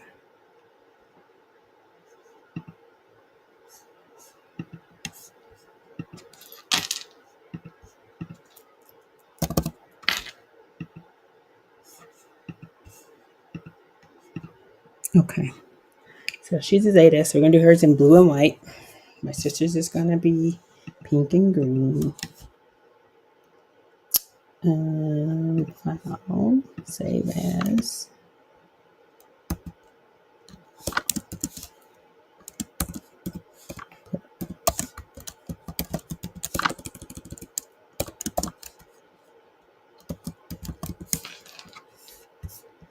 And save. Okay. So now all I need to do is move it over to my happy little, you know what? I didn't bring it down. I need to move it to a jump drive. That's the one thing I miss, I think, on my, I really miss on these, is having just be able to stick your USB in there.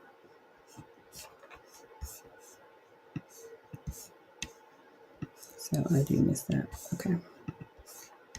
So there you have it. It was in brilliance. Easy peasy, knockdown stitch, pretty clean to do.